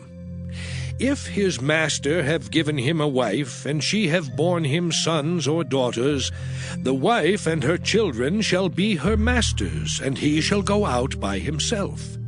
And if the servant shall plainly say, I love my master, my wife and my children, I will not go out free, then his master shall bring him unto the judges. He shall also bring him to the door, or unto the door post. And his master shall bore his ear through with an awl, and he shall serve him forever. And if a man sell his daughter to be a maidservant, she shall not go out as the men servants do. If she please not her master, who hath betrothed her to himself, then shall he let her be redeemed. To sell her unto a strange nation he shall have no power, seeing he hath dealt deceitfully with her. And if he have betrothed her unto his son, he shall deal with her after the manner of daughters. If he take him another wife, her food, her raiment, and her duty of marriage shall he not diminish. And if he do not these 3 unto her, then shall she go out free without money. He that smiteth a man so that he die shall be surely put to death. And if a man lie not in wait, but God deliver him into his hand, then I will appoint thee a place whither he shall flee. But if a man come presumptuously upon his neighbor, to slay him with guile, thou shalt take him from mine altar, that he may die. And he that smiteth his father or his mother shall be surely put to death. And he that stealeth a man and selleth him, or if he be found in his hand, he shall surely be put to death. And he that curseth his father or his mother shall surely be put to death. And if men strive together, and one smite another with a stone, or with his fist, and he die not, but keepeth his bed, if he rise again, and walk abroad upon his staff, then shall he that smote him be quit. Only he shall pay for the loss of his time, and shall cause him to be thoroughly healed. And if a man smite his servant or his maid with a rod, and he die under his hand, he shall be surely punished. Notwithstanding, if he continue a day or 2, he shall not be punished, for he is his money. If men strive and hurt a woman with child, so that her fruit depart from her, and yet no mischief follow, he shall be surely punished according as the woman's husband will lay upon him, and he shall pay as the judges determine. And if any mischief follow, then thou shalt give life for life, eye for eye, tooth for tooth, hand for hand, foot for foot. burning for burning, wound for wound, stripe for stripe. And if a man smite the eye of his servant, or the eye of his maid, that it perish, he shall let him go free for his eye's sake.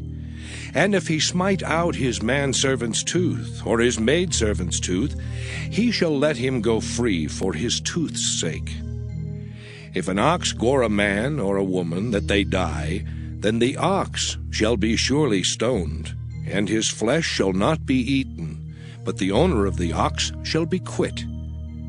But if the ox were wont to push with his horn in time past, and it hath been testified to his owner, and he hath not kept him in, but that he hath killed a man or a woman, the ox shall be stoned, and his owner also shall be put to death. If there be laid on him a sum of money, then he shall give for the ransom of his life whatsoever is laid upon him. Whether he have gored a son, or have gored a daughter, according to this judgment shall it be done unto him. If the ox shall push a manservant or a maidservant, he shall give unto their master 30 shekels of silver, and the ox shall be stoned.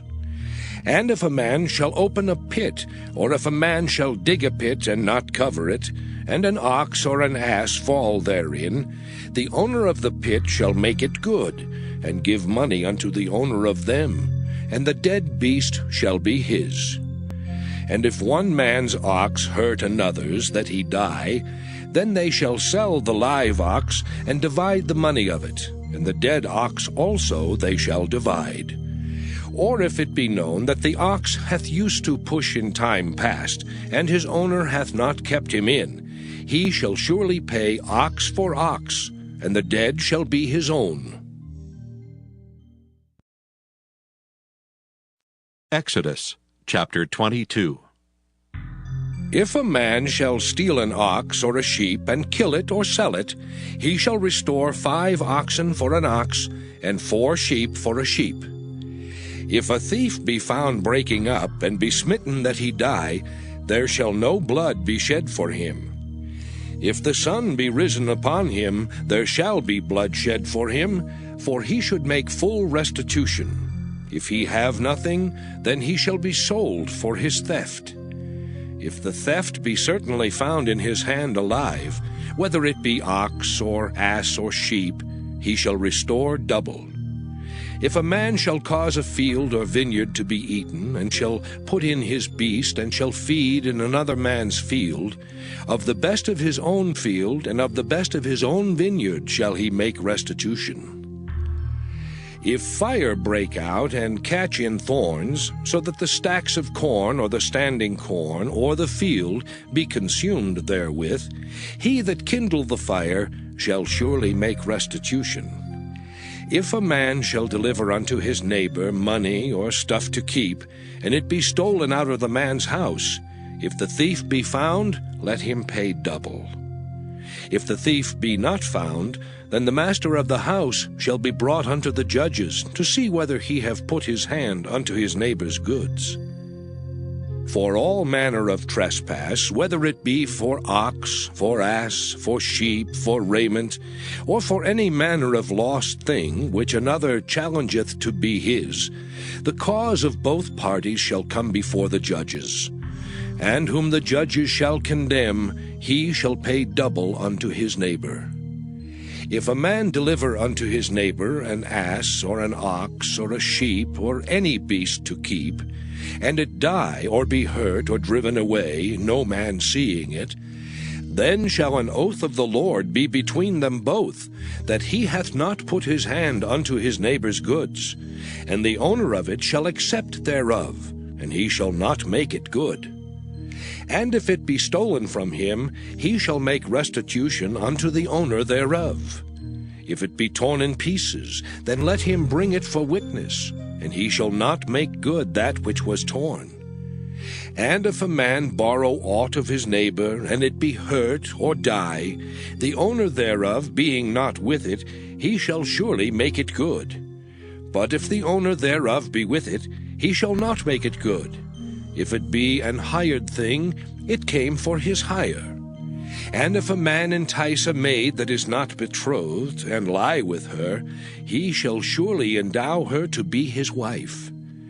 If her father utterly refuse to give her unto him, he shall pay money according to the dowry of virgins. Thou shalt not suffer a witch to live. Whosoever lieth with a beast shall surely be put to death. He that sacrificeth unto any god, save unto the Lord only, he shall be utterly destroyed. Thou shalt neither vex a stranger nor oppress him, for ye were strangers in the land of Egypt. Ye shall not afflict any widow or fatherless child.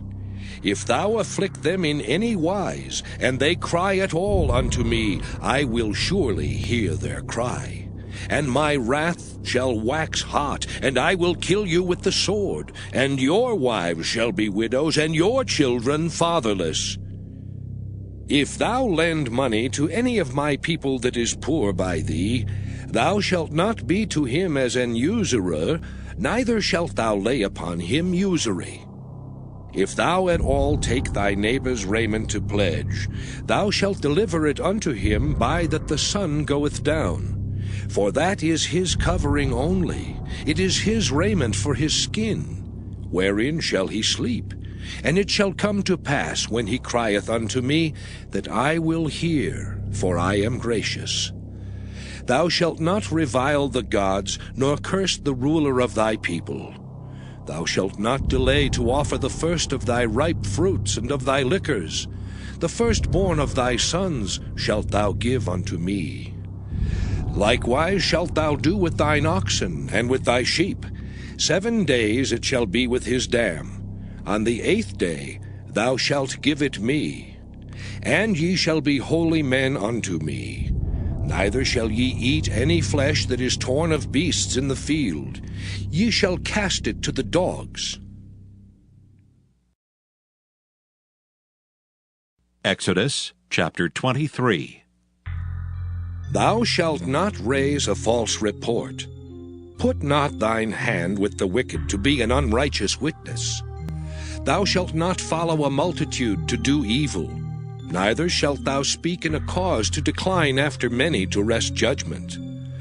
Neither shalt thou countenance a poor man in his cause. If thou meet thine enemy's ox or his ass going astray, thou shalt surely bring it back to him again. If thou see the ass of him that hateth thee lying under his burden, and wouldest forbear to help him, thou shalt surely help with him. Thou shalt not wrest the judgment of thy poor in his cause. Keep thee far from a false matter, and the innocent and righteous slay thou not, for I will not justify the wicked. And thou shalt take no gift, for the gift blindeth the wise, and perverteth the words of the righteous. Also thou shalt not oppress a stranger, for ye know the heart of a stranger, seeing ye were strangers in the land of Egypt. And 6 years thou shalt sow thy land, and shalt gather in the fruits thereof. But the 7th year thou shalt let it rest and lie still, that the poor of thy people may eat. And what they leave the beasts of the field shall eat. In like manner thou shalt deal with thy vineyard and with thy oliveyard.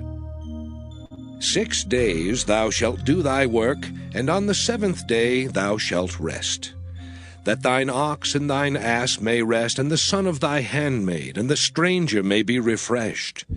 And in all things that I have said unto you be circumspect.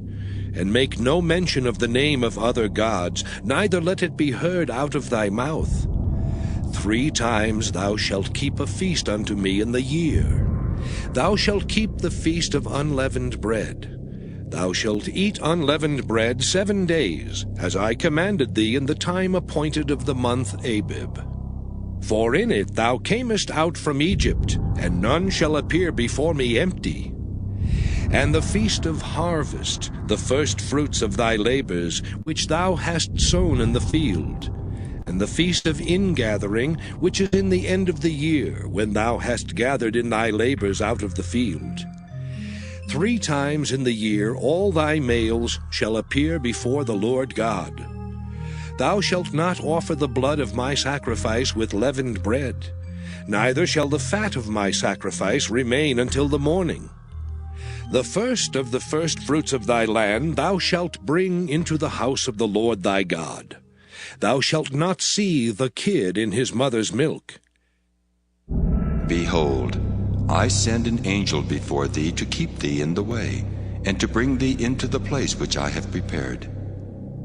Beware of him, and obey his voice. Provoke him not, for he will not pardon your transgressions, for my name is in him.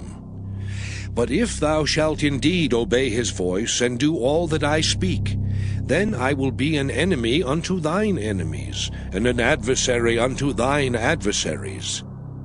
For mine angel shall go before thee, and bring thee in unto the Amorites, and the Hittites, and the Perizzites, and the Canaanites, and Hivites, and the Jebusites, and I will cut them off. Thou shalt not bow down to their gods, nor serve them, nor do after their works, but thou shalt utterly overthrow them, and quite break down their images. And ye shall serve the Lord your God, and he shall bless thy bread and thy water, and I will take sickness away from the midst of thee. There shall nothing cast their young, nor be barren in thy land. The number of thy days I will fulfill. I will send my fear before thee, and will destroy all the people to whom thou shalt come, and I will make all thine enemies turn their backs unto thee. And I will send hornets before thee, which shall drive out the Hivite, the Canaanite, and the Hittite from before thee. I will not drive them out from before thee in 1 year, lest the land become desolate, and the beast of the field multiply against thee.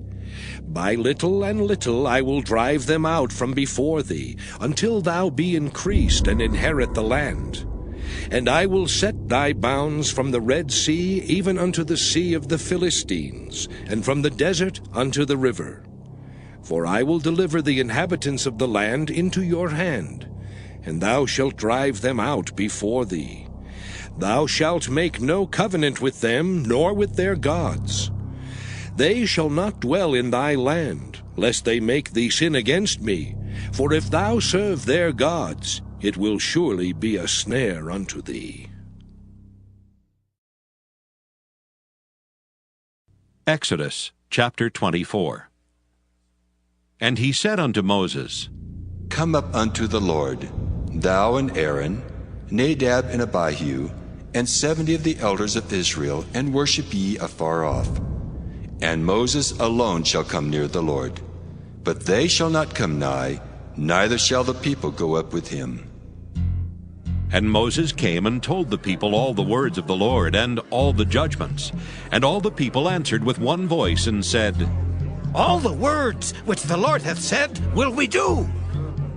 And Moses wrote all the words of the Lord, and rose up early in the morning, and builded an altar under the hill, and 12 pillars, according to the 12 tribes of Israel. And he sent young men of the children of Israel, which offered burnt offerings, and sacrificed peace offerings of oxen unto the Lord. And Moses took half of the blood, and put it in basins, and half of the blood he sprinkled on the altar. And he took the book of the covenant, and read in the audience of the people, and they said, All that the Lord hath said will we do, and be obedient. And Moses took the blood, and sprinkled it on the people, and said, Behold the blood of the covenant, which the Lord hath made with you concerning all these words. Then went up Moses and Aaron, Nadab and Abihu, and 70 of the elders of Israel. And they saw the God of Israel. And there was under his feet as it were a paved work of a sapphire stone, and as it were the body of heaven in his clearness. And upon the nobles of the children of Israel he laid not his hand. Also they saw God, and did eat and drink. And the Lord said unto Moses, Come up to me into the mount, and be there, and I will give thee tables of stone, and a law and commandments which I have written, that thou mayest teach them. And Moses rose up, and his minister Joshua. And Moses went up into the mount of God. And he said unto the elders, Tarry ye here for us, until we come again unto you. And behold, Aaron and Hur are with you. If any man have any matters to do, let him come unto them. And Moses went up into the mount, and a cloud covered the mount. And the glory of the Lord abode upon Mount Sinai, and the cloud covered it 6 days. And the 7th day he called unto Moses out of the midst of the cloud. And the sight of the glory of the Lord was like devouring fire on the top of the mount in the eyes of the children of Israel.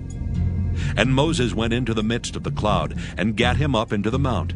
And Moses was in the mount 40 days and 40 nights. Exodus chapter 25.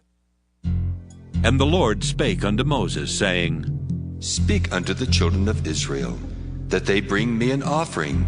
Of every man that giveth it willingly with his heart, ye shall take my offering. And this is the offering which ye shall take of them: gold and silver and brass, and blue and purple and scarlet, and fine linen and goat's hair, and ram's skins dyed red, and badger's skins, and shittim wood, oil for the light, spices for anointing oil and for sweet incense, onyx stones, and stones to be set in the ephod and in the breastplate. And let them make me a sanctuary, that I may dwell among them, according to all that I show thee, after the pattern of the tabernacle, and the pattern of all the instruments thereof, even so shall ye make it. And they shall make an ark of shittim wood. 2 cubits and a half shall be the length thereof, and 1 cubit and a half the breadth thereof, and 1 cubit and a half the height thereof. And thou shalt overlay it with pure gold, within and without shalt thou overlay it, and shalt make upon it a crown of gold round about. And thou shalt cast 4 rings of gold for it, and put them in the 4 corners thereof, and 2 rings shall be in the one side of it, and 2 rings in the other side of it. And thou shalt make staves of shittim wood, and overlay them with gold. And thou shalt put the staves into the rings by the sides of the ark, that the ark may be borne with them. The staves shall be in the rings of the ark, they shall not be taken from it. And thou shalt put into the ark the testimony which I shall give thee. And thou shalt make a mercy seat of pure gold. 2 cubits and a half shall be the length thereof, and 1 cubit and a half the breadth thereof. And thou shalt make 2 cherubims of gold. Of beaten work shalt thou make them, in the 2 ends of the mercy seat. And make 1 cherub on the one end, and the other cherub on the other end. Even of the mercy seat shall ye make the cherubims on the 2 ends thereof. And the cherubims shall stretch forth their wings on high, covering the mercy seat with their wings, and their faces shall look one to another. Toward the mercy seat shall the faces of the cherubims be. And thou shalt put the mercy seat above upon the ark, and in the ark thou shalt put the testimony that I shall give thee. And there I will meet with thee, and I will commune with thee from above the mercy seat, from between the 2 cherubims which are upon the ark of the testimony, of all things which I will give thee in commandment unto the children of Israel. Thou shalt also make a table of shittim wood. 2 cubits shall be the length thereof, and 1 cubit the breadth thereof, and 1 cubit and a half the height thereof. And thou shalt overlay it with pure gold, and make thereto a crown of gold round about. And thou shalt make unto it a border of an handbreadth round about, and thou shalt make a golden crown to the border thereof round about.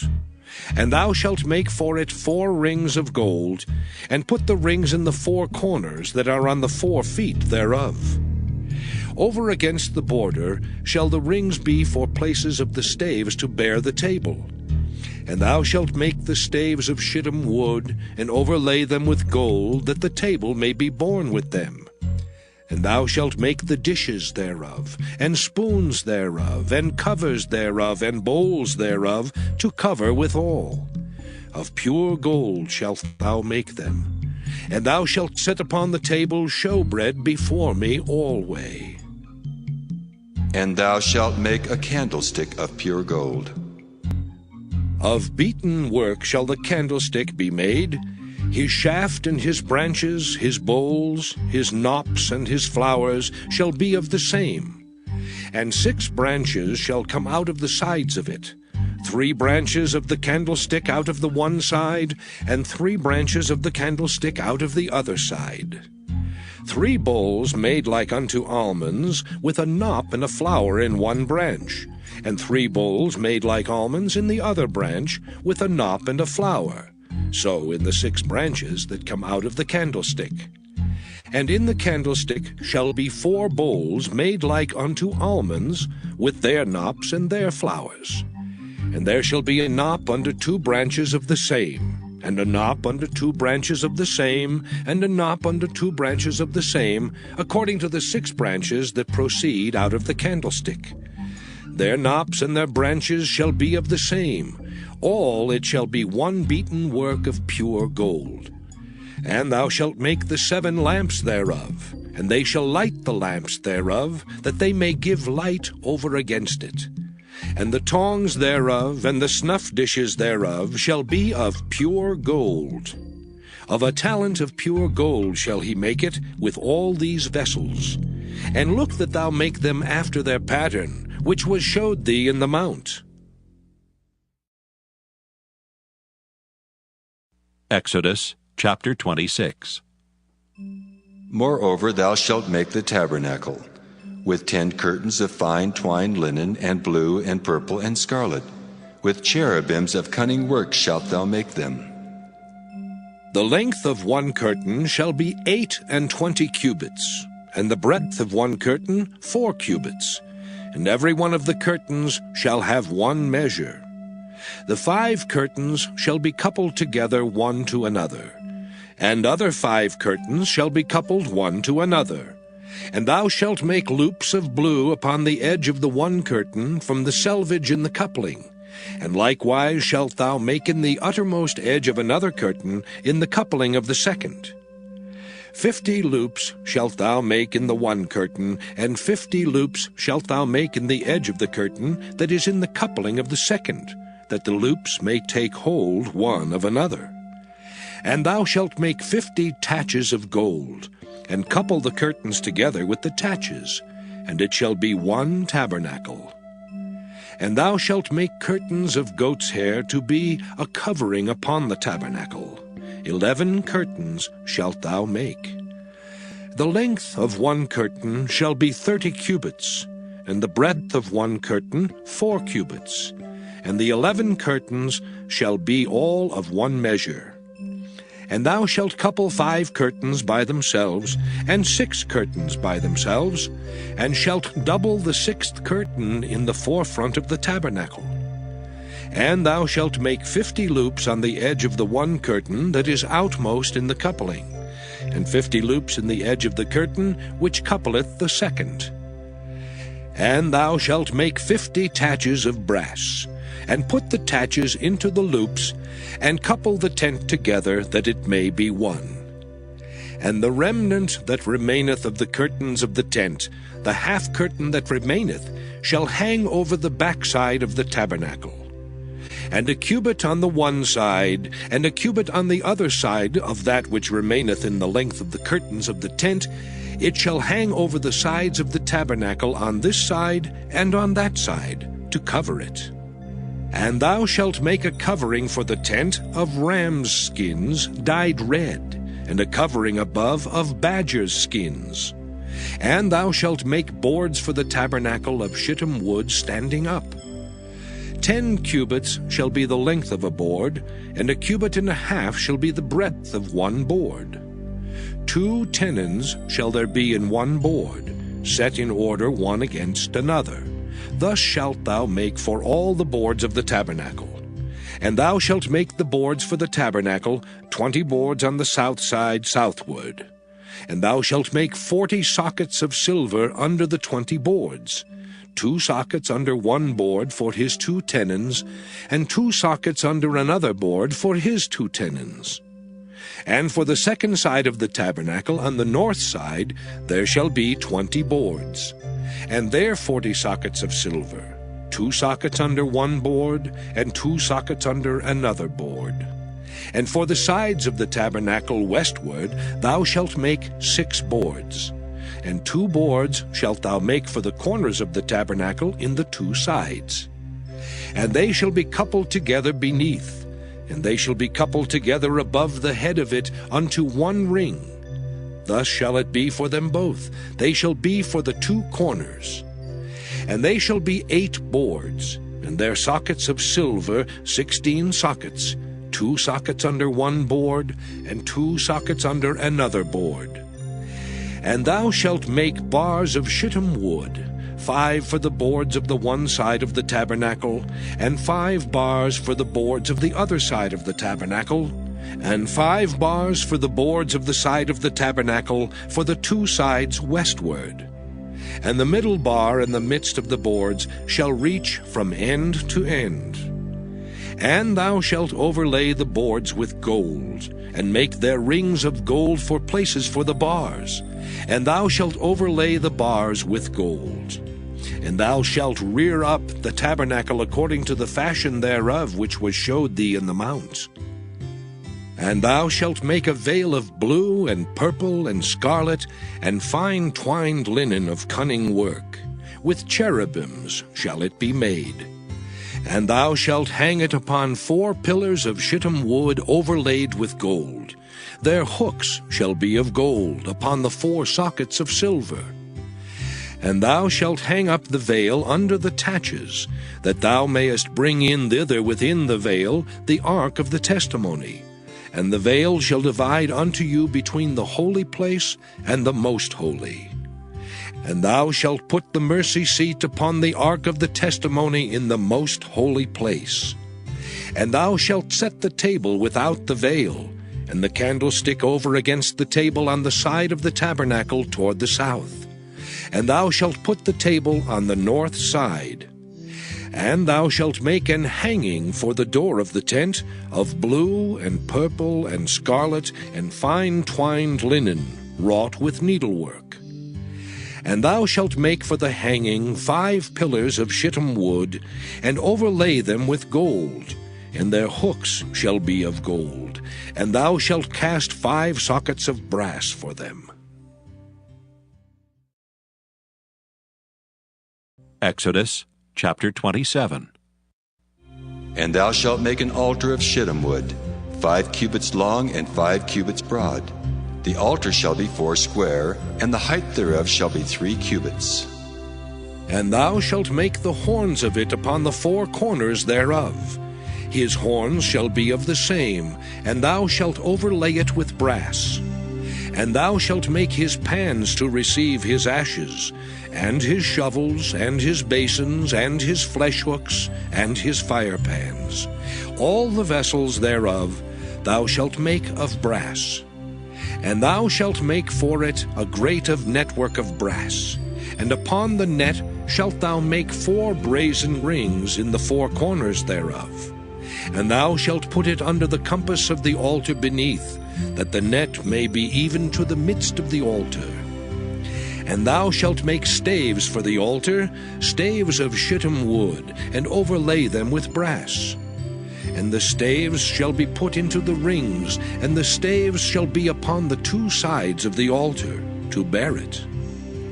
Hollow with boards shalt thou make it, as it was showed thee in the mount, so shall they make it. And thou shalt make the court of the tabernacle. For the south side southward there shall be hangings for the court of fine twined linen of 100 cubits long for one side. And the 20 pillars thereof and their 20 sockets shall be of brass. The hooks of the pillars and their fillets shall be of silver. And likewise for the north side in length there shall be hangings of 100 cubits long, and his 20 pillars and their 20 sockets of brass, the hooks of the pillars and their fillets of silver. And for the breadth of the court on the west side shall be hangings of 50 cubits, their pillars 10, and their sockets 10. And the breadth of the court on the east side eastward shall be 50 cubits. The hangings of one side of the gate shall be 15 cubits. their pillars 3, and their sockets 3. And on the other side shall be hangings 15 cubits, their pillars 3, and their sockets 3. And for the gate of the court shall be an hanging of 20 cubits, of blue and purple and scarlet and fine twined linen, wrought with needlework. And their pillars shall be 4, and their sockets 4. All the pillars round about the court shall be filleted with silver. Their hooks shall be of silver, and their sockets of brass.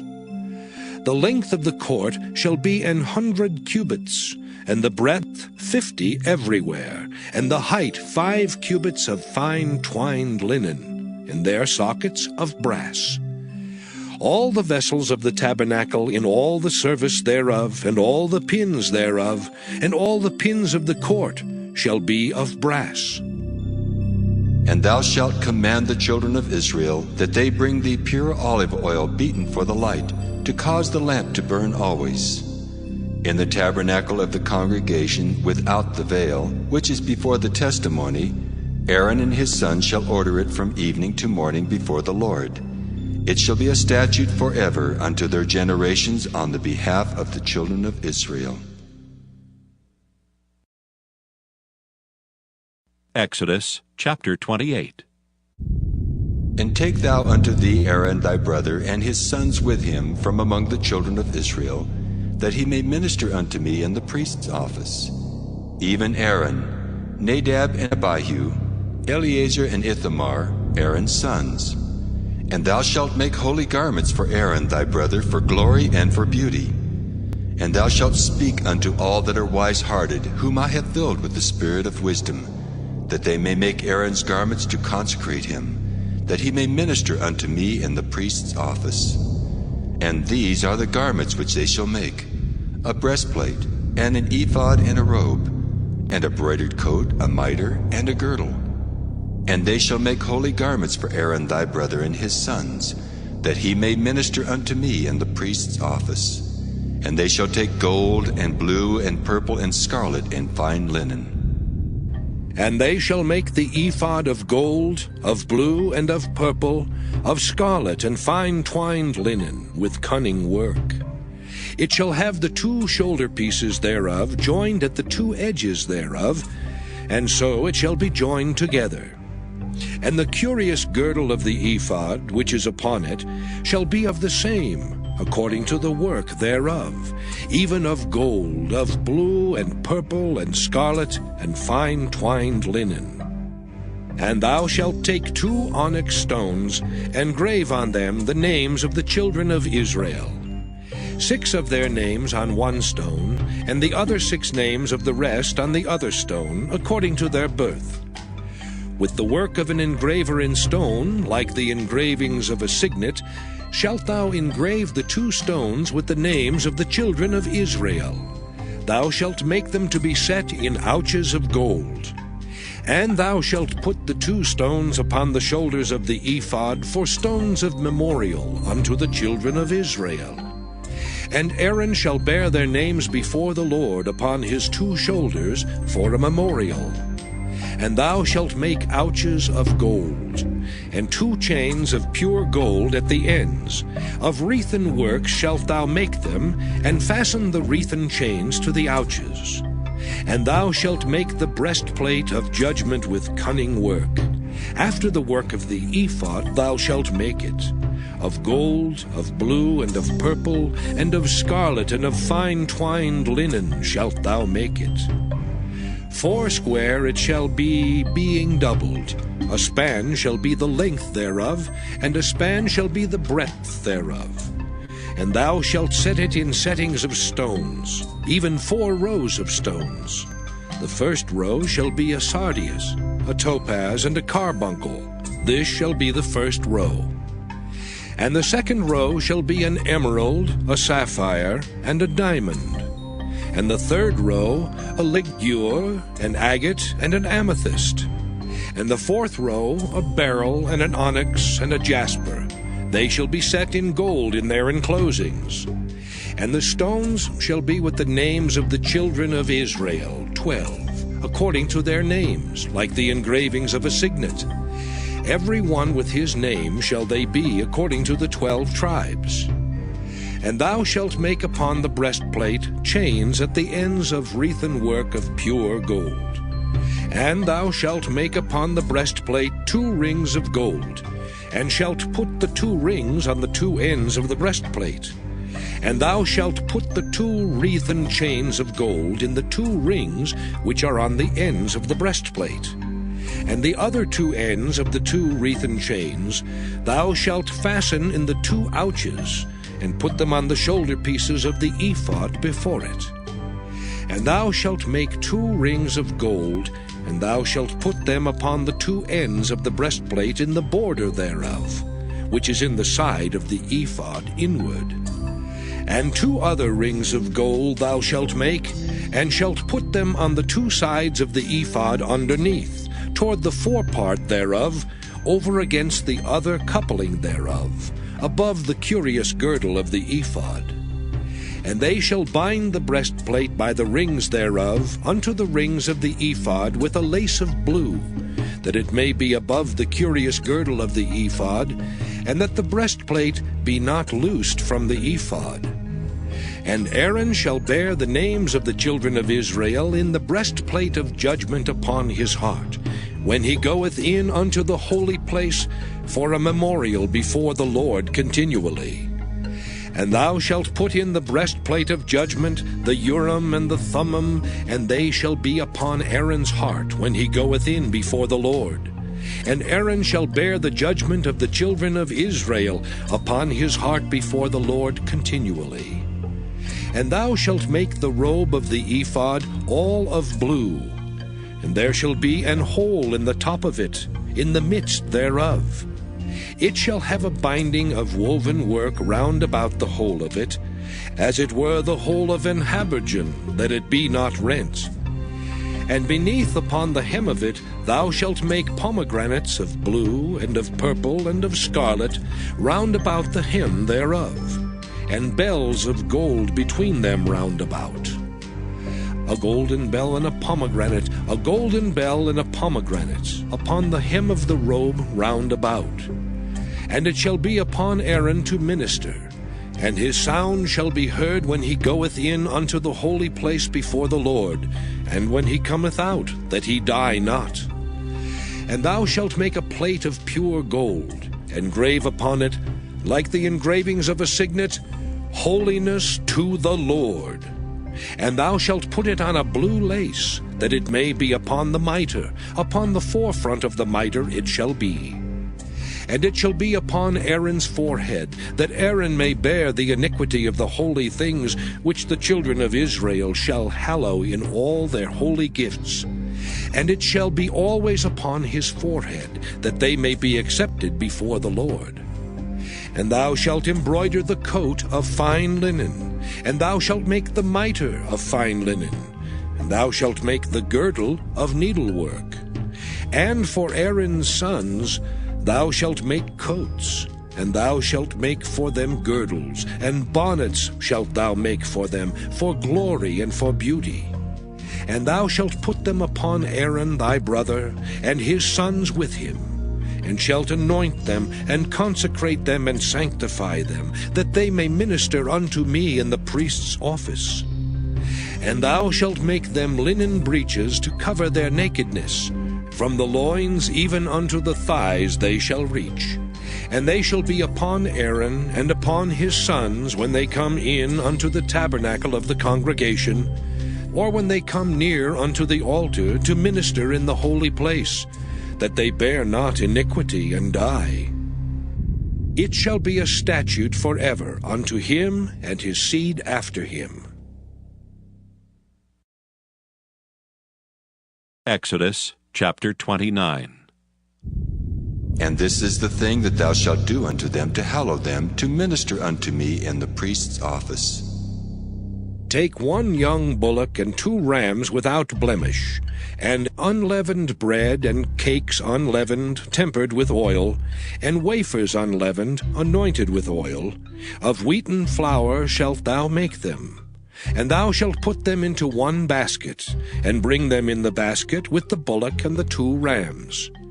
And Aaron and his sons thou shalt bring unto the door of the tabernacle of the congregation, and shalt wash them with water. And thou shalt take the garments, and put upon Aaron the coat, and the robe of the ephod, and the breastplate, and gird him with the curious girdle of the ephod. And thou shalt put the mitre upon his head, and put the holy crown upon the mitre. Then shalt thou take the anointing oil, and pour it upon his head, and anoint him. And thou shalt bring his sons, and put coats upon them. And thou shalt gird them with girdles, Aaron and his sons, and put the bonnets on them. And the priest's office shall be theirs for a perpetual statute. And thou shalt consecrate Aaron and his sons. And thou shalt cause a bullock to be brought before the tabernacle of the congregation. And Aaron and his sons shall put their hands upon the head of the bullock. And thou shalt kill the bullock before the Lord, by the door of the tabernacle of the congregation. And thou shalt take of the blood of the bullock, and put it upon the horns of the altar with thy finger, and pour all the blood beside the bottom of the altar. And thou shalt take all the fat that covereth the inwards, and the caul that is above the liver, and the 2 kidneys, and the fat that is upon them, and burn them upon the altar. But the flesh of the bullock, and his skin, and his dung, shalt thou burn with fire without the camp. It is a sin offering. Thou shalt also take 1 ram, and Aaron and his sons shall put their hands upon the head of the ram. And thou shalt slay the ram, and thou shalt take his blood, and sprinkle it round about upon the altar. And thou shalt cut the ram in pieces, and wash the inwards of him, and his legs, and put them unto his pieces, and unto his head. And thou shalt burn the whole ram upon the altar. It is a burnt offering unto the Lord. It is a sweet savour, an offering made by fire unto the Lord. And thou shalt take the other ram, and Aaron and his sons shall put their hands upon the head of the ram. Then shalt thou kill the ram, and take of his blood, and put it upon the tip of the right ear of Aaron, and upon the tip of the right ear of his sons, and upon the thumb of their right hand, and upon the great toe of their right foot, and sprinkle the blood upon the altar round about. And thou shalt take of the blood that is upon the altar, and of the anointing oil, and sprinkle it upon Aaron, and upon his garments, and upon his sons, and upon the garments of his sons with him. And he shall be hallowed, and his garments, and his sons' garments with him.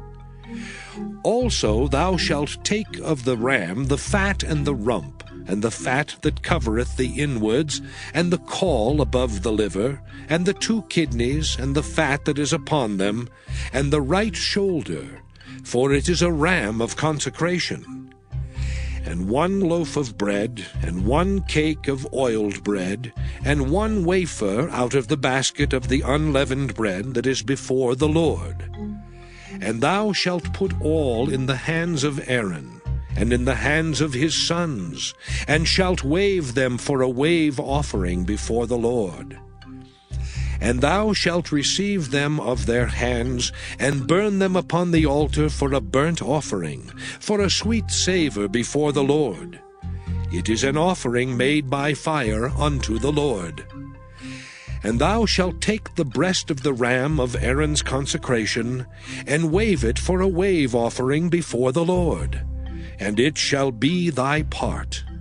And thou shalt sanctify the breast of the wave offering, and the shoulder of the heave offering, which is waved and which is heaved up, of the ram of the consecration, even of that which is for Aaron, and of that which is for his sons. And it shall be Aaron's and his sons by a statute forever from the children of Israel. For it is an heave offering, and it shall be an heave offering from the children of Israel of the sacrifice of their peace offerings, even their heave offering unto the Lord. And the holy garments of Aaron shall be his sons after him, to be anointed therein and to be consecrated in them. And that son that is priest in his stead shall put them on 7 days, when he cometh into the tabernacle of the congregation to minister in the holy place. And thou shalt take the ram of the consecration, and seethe his flesh in the holy place. And Aaron and his sons shall eat the flesh of the ram, and the bread that is in the basket by the door of the tabernacle of the congregation. And they shall eat those things wherewith the atonement was made, to consecrate and to sanctify them. But a stranger shall not eat thereof, because they are holy. And if aught of the flesh of the consecrations, or of the bread, remain unto the morning, then thou shalt burn the remainder with fire. It shall not be eaten, because it is holy. And thus shalt thou do unto Aaron, and to his sons according to all things which I have commanded thee. 7 days shalt thou consecrate them. And thou shalt offer every day a bullock for a sin offering for atonement. And thou shalt cleanse the altar, when thou hast made an atonement for it, and thou shalt anoint it, to sanctify it. 7 days thou shalt make an atonement for the altar, and sanctify it. And it shall be an altar most holy. Whatsoever toucheth the altar shall be holy. Now this is that which thou shalt offer upon the altar: 2 lambs of the first year, day by day, continually. The one lamb thou shalt offer in the morning, and the other lamb thou shalt offer at even. And with the one lamb 1/10 deal of flour mingled with the 4th part of an hin of beaten oil, and the 4th part of an hin of wine for a drink offering. And the other lamb thou shalt offer at even, and shalt do thereto according to the meat offering of the morning, and according to the drink offering thereof, for a sweet savour, an offering made by fire unto the Lord. This shall be a continual burnt offering throughout your generations, at the door of the tabernacle of the congregation before the Lord, where I will meet you to speak there unto thee. And there I will meet with the children of Israel, and the tabernacle shall be sanctified by my glory. And I will sanctify the tabernacle of the congregation and the altar. I will sanctify also both Aaron and his sons to minister to me in the priest's office. And I will dwell among the children of Israel, and will be their God. And they shall know that I am the Lord their God, that brought them forth out of the land of Egypt, that I may dwell among them. I am the Lord their God. Exodus chapter 30. And thou shalt make an altar to burn incense upon. Of shittim wood shalt thou make it. A cubit shall be the length thereof, and a cubit the breadth thereof. 4 square shall it be, and 2 cubits shall be the height thereof. The horns thereof shall be of the same, and thou shalt overlay it with pure gold, the top thereof and the sides thereof round about, and the horns thereof, and thou shalt make unto it a crown of gold round about. And 2 golden rings shalt thou make to it under the crown of it, by the 2 corners thereof, upon the 2 sides of it shalt thou make it, and they shall be for places for the staves to bear it withal. And thou shalt make the staves of shittim wood, and overlay them with gold. And thou shalt put it before the veil that is by the ark of the testimony, before the mercy seat that is over the testimony, where I will meet with thee. And Aaron shall burn thereon sweet incense every morning. When he dresseth the lamps, he shall burn incense upon it. And when Aaron lighteth the lamps at even, he shall burn incense upon it, a perpetual incense before the Lord throughout your generations. Ye shall offer no strange incense thereon, nor burnt sacrifice, nor meat offering. Neither shall ye pour drink offering thereon. And Aaron shall make an atonement upon the horns of it once in a year with the blood of the sin offering of atonements. Once in the year shall he make atonement upon it throughout your generations. It is most holy unto the Lord. And the Lord spake unto Moses, saying, When thou takest the sum of the children of Israel after their number, then shall they give every man a ransom for his soul unto the Lord, when thou numberest them. That there be no plague among them when thou numberest them. This they shall give every one that passeth among them that are numbered, half a shekel after the shekel of the sanctuary. A shekel is 20 gerahs, and half shekel shall be the offering of the Lord. Every one that passeth among them that are numbered, from 20 years old and above, shall give an offering unto the Lord. The rich shall not give more, and the poor shall not give less than half a shekel when they give an offering unto the Lord, to make an atonement for your souls. And thou shalt take the atonement money of the children of Israel, and shalt appoint it for the service of the tabernacle of the congregation, that it may be a memorial unto the children of Israel before the Lord, to make an atonement for your souls. And the Lord spake unto Moses, saying, Thou shalt also make a laver of brass, and his foot also of brass to wash withal. And thou shalt put it between the tabernacle of the congregation and the altar, and thou shalt put water therein. For Aaron and his sons shall wash their hands and their feet thereat.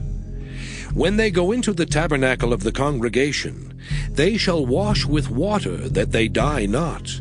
Or when they come near to the altar to minister, to burn offering made by fire unto the Lord.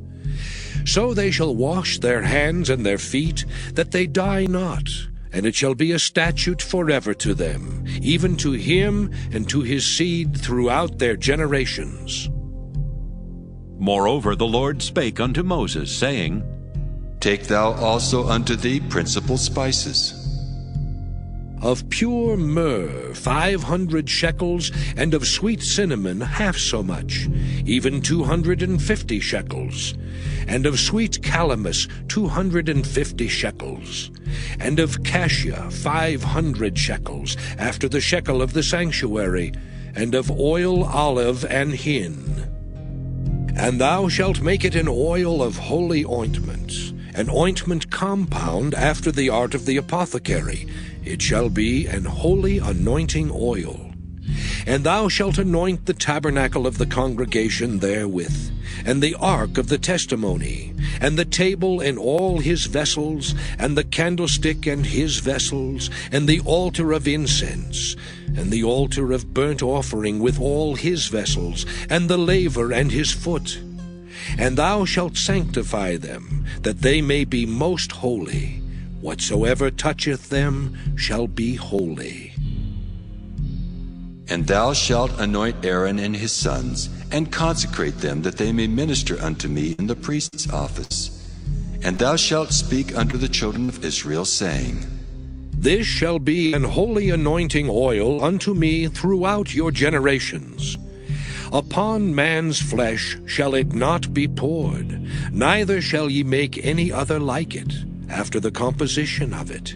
It is holy, and it shall be holy unto you.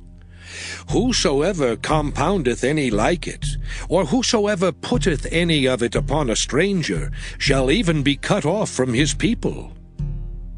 And the Lord said unto Moses, Take unto thee sweet spices, stadge, and onycha, and galbanum. These sweet spices with pure frankincense, of each shall there be a like weight. And thou shalt make it a perfume, a confection after the art of the apothecary, tempered together, pure and holy.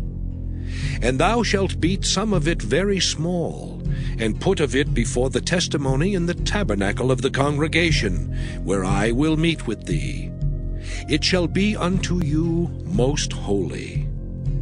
And as for the perfume which thou shalt make, ye shall not make to yourselves according to the composition thereof. It shall be unto thee holy for the Lord. Whosoever shall make like unto that, to smell thereto, shall even be cut off from his people. Exodus chapter 31. And the Lord spake unto Moses, saying, See, I have called by name Bezaleel, the son of Uri, the son of Hur, of the tribe of Judah. And I have filled him with the Spirit of God, in wisdom and in understanding, and in knowledge and in all manner of workmanship, to devise cunning works, to work in gold and in silver and in brass, and in cutting of stones to set them, and in carving of timber, to work in all manner of workmanship. And I, behold, I have given with him Aholiab, the son of Ahisamach of the tribe of Dan. And in the hearts of all that are wise-hearted, I have put wisdom that they may make all that I have commanded thee. The tabernacle of the congregation, and the ark of the testimony, and the mercy seat that is thereupon, and all the furniture of the tabernacle, and the table and his furniture, and the pure candlestick with all his furniture, and the altar of incense, and the altar of burnt offering with all his furniture, and the laver and his foot, and the cloths of service, and the holy garments for Aaron the priest, and the garments of his sons to minister in the priest's office. And the anointing oil, and sweet incense for the holy place, according to all that I have commanded thee shall they do. And the Lord spake unto Moses, saying, Speak thou also unto the children of Israel, saying, Verily my Sabbaths ye shall keep, for it is a sign between me and you throughout your generations, that ye may know that I am the Lord that doth sanctify you. Ye shall keep the Sabbath therefore, for it is holy unto you.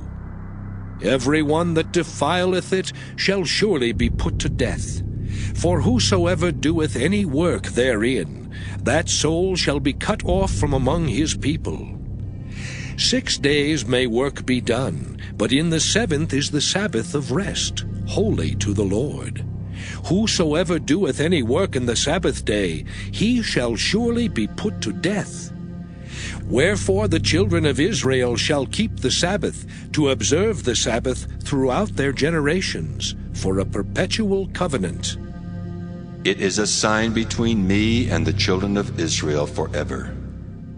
For in 6 days the Lord made heaven and earth, and on the 7th day he rested, and was refreshed. And he gave unto Moses, when he had made an end of communing with him upon Mount Sinai, 2 tables of testimony, tables of stone, written with the finger of God. Exodus chapter 32. And when the people saw that Moses delayed to come down out of the mount, the people gathered themselves together unto Aaron, and said unto him, Up, make us gods which shall go before us. For as for this Moses, the man that brought us up out of the land of Egypt, we wot not what has become of him. And Aaron said unto them, Break off the golden earrings which are in the ears of your wives, of your sons, and of your daughters, and bring them unto me. And all the people brake off the golden earrings which were in their ears, and brought them unto Aaron. And he received them at their hand, and fashioned it with a graving tool, after he had made it a molten calf. And they said, These be thy gods, O Israel, which brought thee up out of the land of Egypt. And when Aaron saw it, he built an altar before it. And Aaron made proclamation, and said, Tomorrow is a feast to the Lord. And they rose up early on the morrow, and offered burnt offerings, and brought peace offerings. And the people sat down to eat and to drink, and rose up to play. And the Lord said unto Moses, Go, get thee down, for thy people which thou broughtest out of the land of Egypt have corrupted themselves. They have turned aside quickly out of the way which I commanded them. They have made them a molten calf, and have worshipped it, and have sacrificed thereunto, and said, These be thy gods, O Israel, which have brought thee up out of the land of Egypt. And the Lord said unto Moses, I have seen this people, and behold, it is a stiff-necked people. Now therefore let me alone, that my wrath may wax hot against them, and that I may consume them. And I will make of thee a great nation. And Moses besought the Lord his God, and said, Lord, why doth thy wrath wax hot against thy people, which thou hast brought forth out of the land of Egypt with great power and with a mighty hand? Wherefore should the Egyptians speak and say, For mischief did he bring them out, to slay them in the mountains, and to consume them from the face of the earth? Turn from thy fierce wrath, and repent of this evil against thy people. Remember Abraham, Isaac, and Israel, thy servants, to whom thou swarest by thine own self, and saidst unto them, I will multiply your seed as the stars of heaven, and all this land that I have spoken of will I give unto your seed, and they shall inherit it forever. And the Lord repented of the evil which he thought to do unto his people. And Moses turned and went down from the mount, and the 2 tables of the testimony were in his hand. The tables were written on both their sides. On the one side and on the other were they written. And the tables were the work of God, and the writing was the writing of God, graven upon the tables. And when Joshua heard the noise of the people as they shouted, he said unto Moses, There is a noise of war in the camp. And he said, It is not the voice of them that shout for mastery, neither is it the voice of them that cry for being overcome, but the noise of them that sing do I hear. And it came to pass, as soon as he came nigh unto the camp, that he saw the calf and the dancing. And Moses' anger waxed hot, and he cast the tables out of his hands, and brake them beneath the mount. And he took the calf which they had made, and burnt it in the fire, and ground it to powder, and strawed it upon the water, and made the children of Israel drink of it. And Moses said unto Aaron, What did this people unto thee, that thou hast brought so great a sin upon them? And Aaron said, Let not the anger of my Lord wax hot. Thou knowest the people, that they are set on mischief. For they said unto me, Make us gods, which shall go before us. For as for this Moses, the man that brought us up out of the land of Egypt, we wot not what is become of him. And I said unto them, Whosoever hath any gold, let them break it off. So they gave it me. Then I cast it into the fire, and there came out this calf. And when Moses saw that the people were naked, for Aaron had made them naked unto their shame among their enemies, then Moses stood in the gate of the camp and said, Who is on the Lord's side? Let him come unto me. And all the sons of Levi gathered themselves together unto him. And he said unto them, Thus saith the Lord God of Israel, Put every man his sword by his side, and go in and out from gate to gate throughout the camp, and slay every man his brother, and every man his companion, and every man his neighbor. And the children of Levi did according to the word of Moses. And there fell of the people that day about 3,000 men. For Moses had said, Consecrate yourselves today to the Lord, even every man upon his son, and upon his brother, that he may bestow upon you a blessing this day. And it came to pass on the morrow that Moses said unto the people, Ye have sinned a great sin, and now I will go up unto the Lord. Peradventure I shall make an atonement for your sin. And Moses returned unto the Lord and said, Oh, this people have sinned a great sin, and have made them gods of gold. Yet now, if thou wilt forgive their sin, and if not, blot me, I pray thee, out of thy book which thou hast written. And the Lord said unto Moses, Whosoever hath sinned against me, him will I blot out of my book. Therefore now go, lead the people unto the place of which I have spoken unto thee. Behold, mine angel shall go before thee. Nevertheless, in the day when I visit, I will visit their sin upon them. And the Lord plagued the people because they made the calf which Aaron made. Exodus chapter 33. And the Lord said unto Moses, Depart and go up hence, thou and the people which thou hast brought up out of the land of Egypt, unto the land which I swear unto Abraham, to Isaac, and to Jacob, saying, Unto thy seed will I give it. And I will send an angel before thee, and I will drive out the Canaanite, the Amorite, and the Hittite, and the Perizzite, the Hivite, and the Jebusite, unto a land flowing with milk and honey, for I will not go up in the midst of thee, for thou art a stiff-necked people, lest I consume thee in the way. And when the people heard these evil tidings, they mourned, and no man did put on him his ornaments. For the Lord had said unto Moses, Say unto the children of Israel, Ye are a stiff-necked people. I will come up into the midst of thee in a moment, and consume thee. Therefore now put off thine ornaments from thee, that I may know what to do unto thee.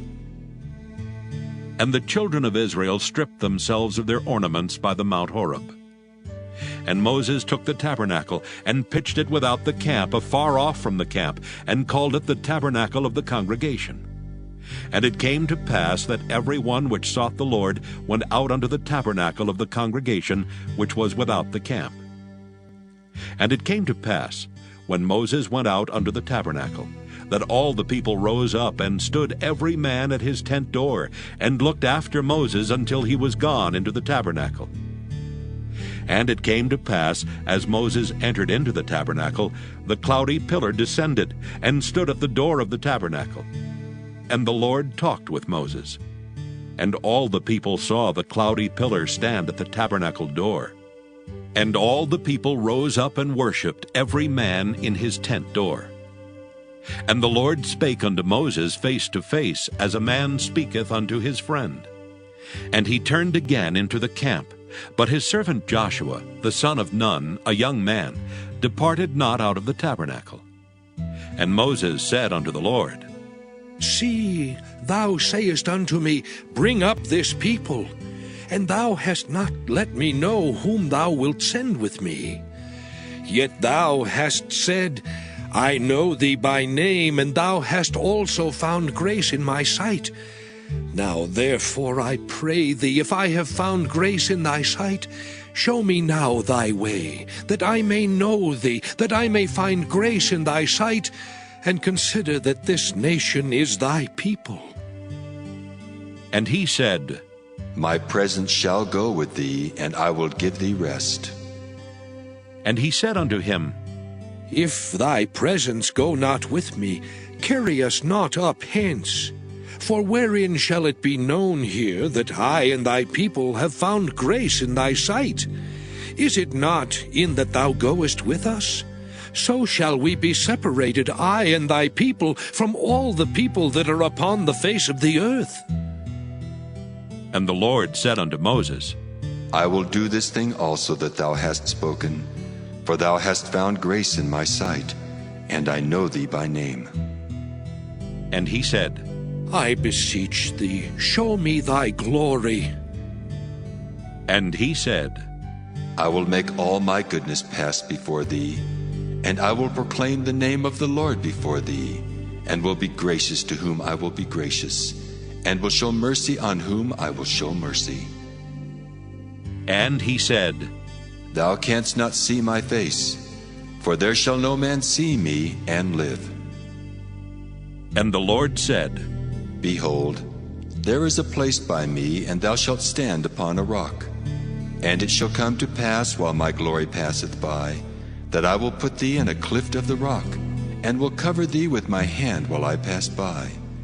And I will take away mine hand, and thou shalt see my back parts, but my face shall not be seen. Exodus chapter 34. And the Lord said unto Moses, Hew thee 2 tables of stone like unto the first, and I will write upon these tables the words that were in the first tables which thou breakest. And be ready in the morning, and come up in the morning unto Mount Sinai, and present thyself there to me in the top of the mount. And no man shall come up with thee, neither let any man be seen throughout all the mount, neither let the flocks nor herds feed before that mount. And he hewed 2 tables of stone like unto the first. And Moses rose up early in the morning, and went up unto Mount Sinai, as the Lord had commanded him, and took in his hand the 2 tables of stone. And the Lord descended in the cloud, and stood with him there, and proclaimed the name of the Lord.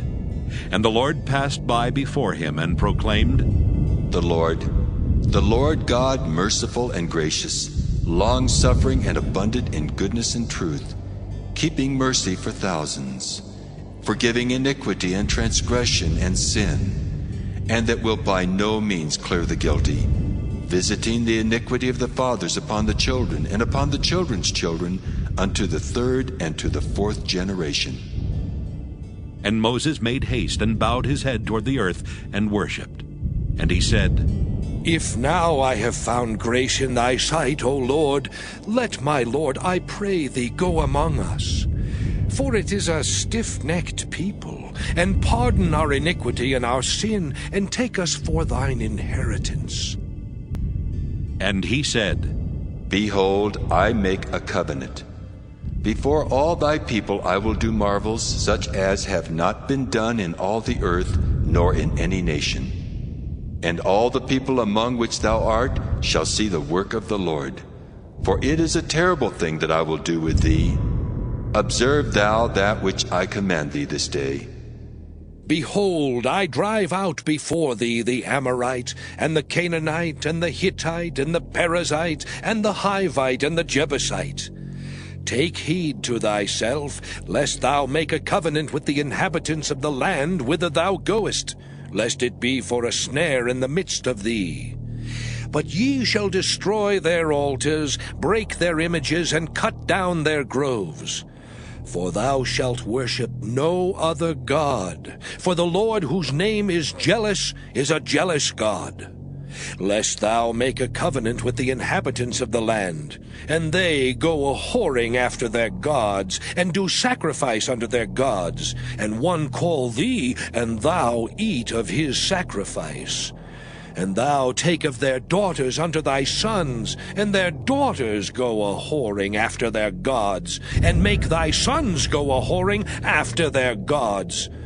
Thou shalt make thee no molten gods. The feast of unleavened bread shalt thou keep. 7 days thou shalt eat unleavened bread, as I commanded thee in the time of the month Abib. For in the month Abib thou camest out from Egypt.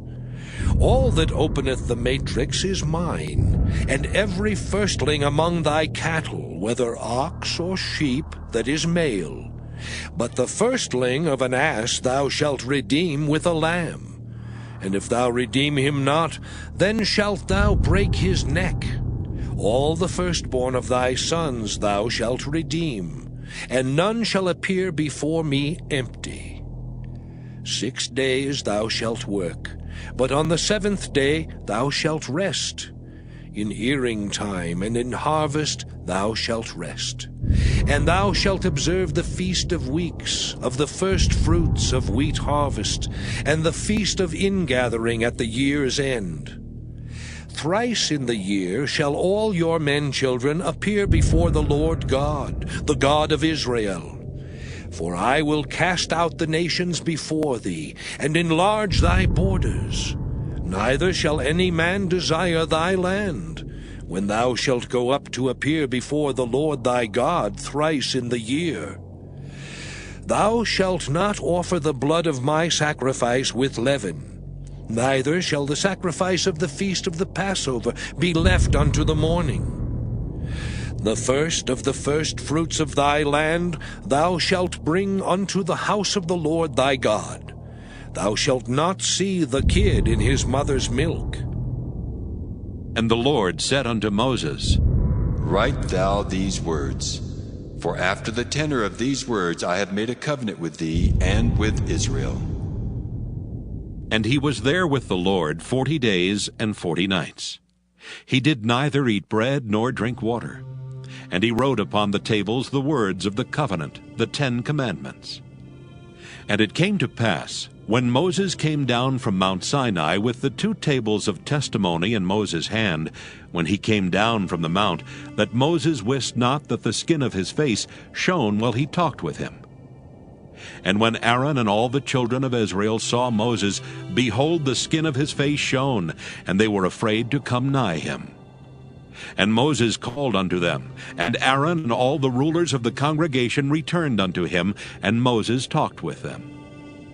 And afterward all the children of Israel came nigh, and he gave them in commandment all that the Lord had spoken with him in Mount Sinai. Until Moses had done speaking with them, he put a veil on his face.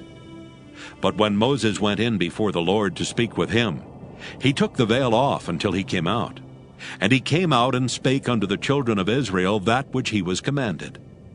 And the children of Israel saw the face of Moses, that the skin of Moses' face shone. And Moses put the veil upon his face again until he went in to speak with him. Exodus chapter 35. And Moses gathered all the congregation of the children of Israel together, and said unto them, These are the words which the Lord hath commanded, that ye should do them. 6 days shall work be done, but on the 7th day there shall be to you an holy day, a Sabbath of rest to the Lord. Whosoever doeth work therein shall be put to death. Ye shall kindle no fire throughout your habitations upon the Sabbath day. And Moses spake unto all the congregation of the children of Israel, saying, This is the thing which the Lord commanded, saying, Take ye from among you an offering unto the Lord. Whosoever is of a willing heart, let him bring it, an offering of the Lord, gold and silver and brass, and blue and purple and scarlet, and fine linen, and goat's hair, and ram's skins dyed red, and badger's skins, and shittim wood, and oil for the light, and spices for anointing oil, and for the sweet incense, and onyx stones, and stones to be set for the ephod and for the breastplate. And every wise-hearted among you shall come and make all that the Lord hath commanded. The tabernacle, his tent and his covering, his taches and his boards, his bars, his pillars and his sockets, the ark and the staves thereof with the mercy seat and the veil of the covering, the table and his staves, and all his vessels and the showbread, the candlestick also for the light, and his furniture, and his lamps with the oil for the light, and the incense altar, and his staves, and the anointing oil, and the sweet incense, and the hanging for the door at the entering in of the tabernacle, the altar of burnt offering with his brazen grate, his staves and all his vessels, the laver and his foot, the hangings of the court, his pillars and their sockets, and the hanging for the door of the court, the pins of the tabernacle and the pins of the court and their cords, the cloths of service to do service in the holy place, the holy garments for Aaron the priest, and the garments of his sons to minister in the priest's office. And all the congregation of the children of Israel departed from the presence of Moses. And they came, every one whose heart stirred him up, and every one whom his spirit made willing, and they brought the Lord's offering to the work of the tabernacle of the congregation, and for all his service, and for the holy garments.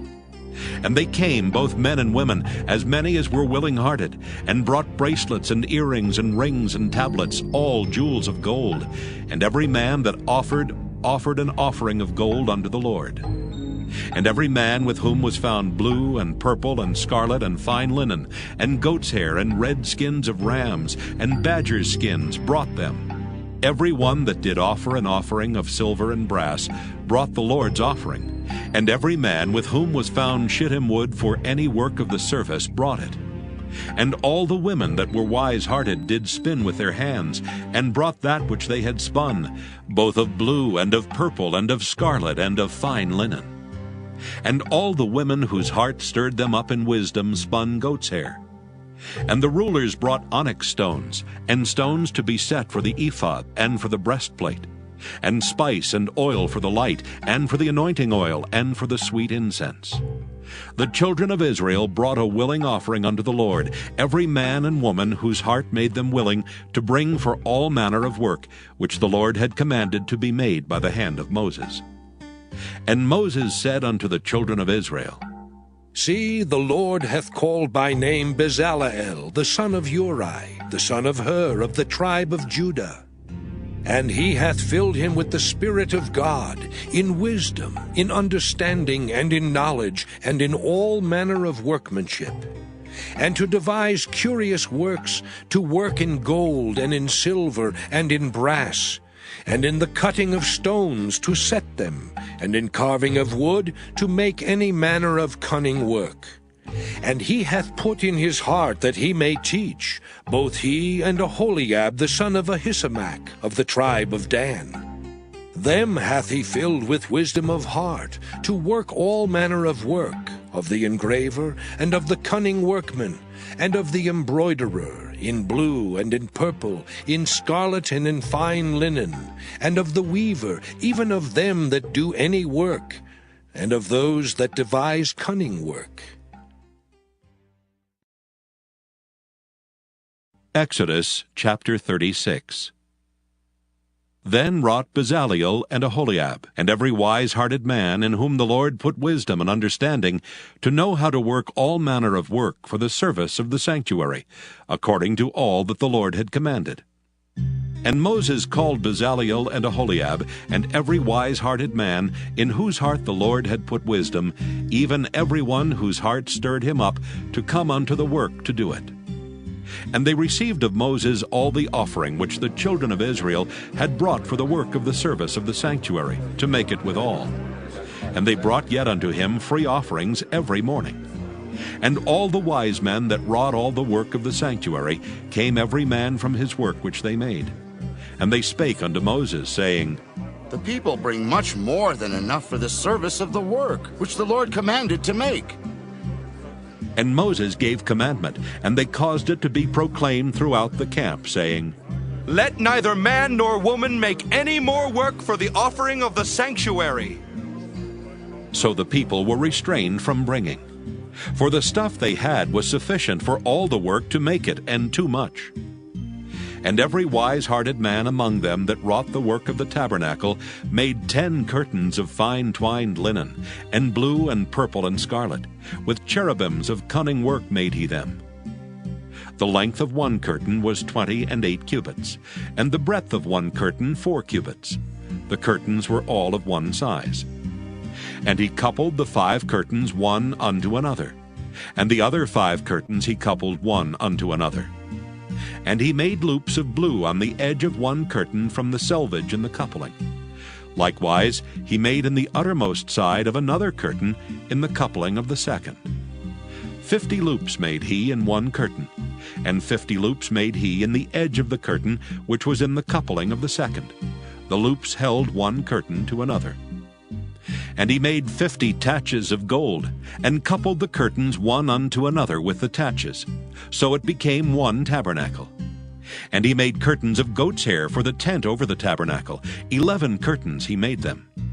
The length of one curtain was 30 cubits, and 4 cubits was the breadth of one curtain. The 11 curtains were of one size. And he coupled 5 curtains by themselves, and 6 curtains by themselves. And he made 50 loops upon the uttermost edge of the curtain in the coupling, and 50 loops made he upon the edge of the curtain which coupleth the second. And he made 50 taches of brass to couple the tent together, that it might be one. And he made a covering for the tent of rams' skins dyed red, and a covering of badgers' skins above that. And he made boards for the tabernacle of shittim wood standing up. The length of a board was 10 cubits, and the breadth of a board 1 cubit and a half. One board had 2 tenons, equally distant from one another.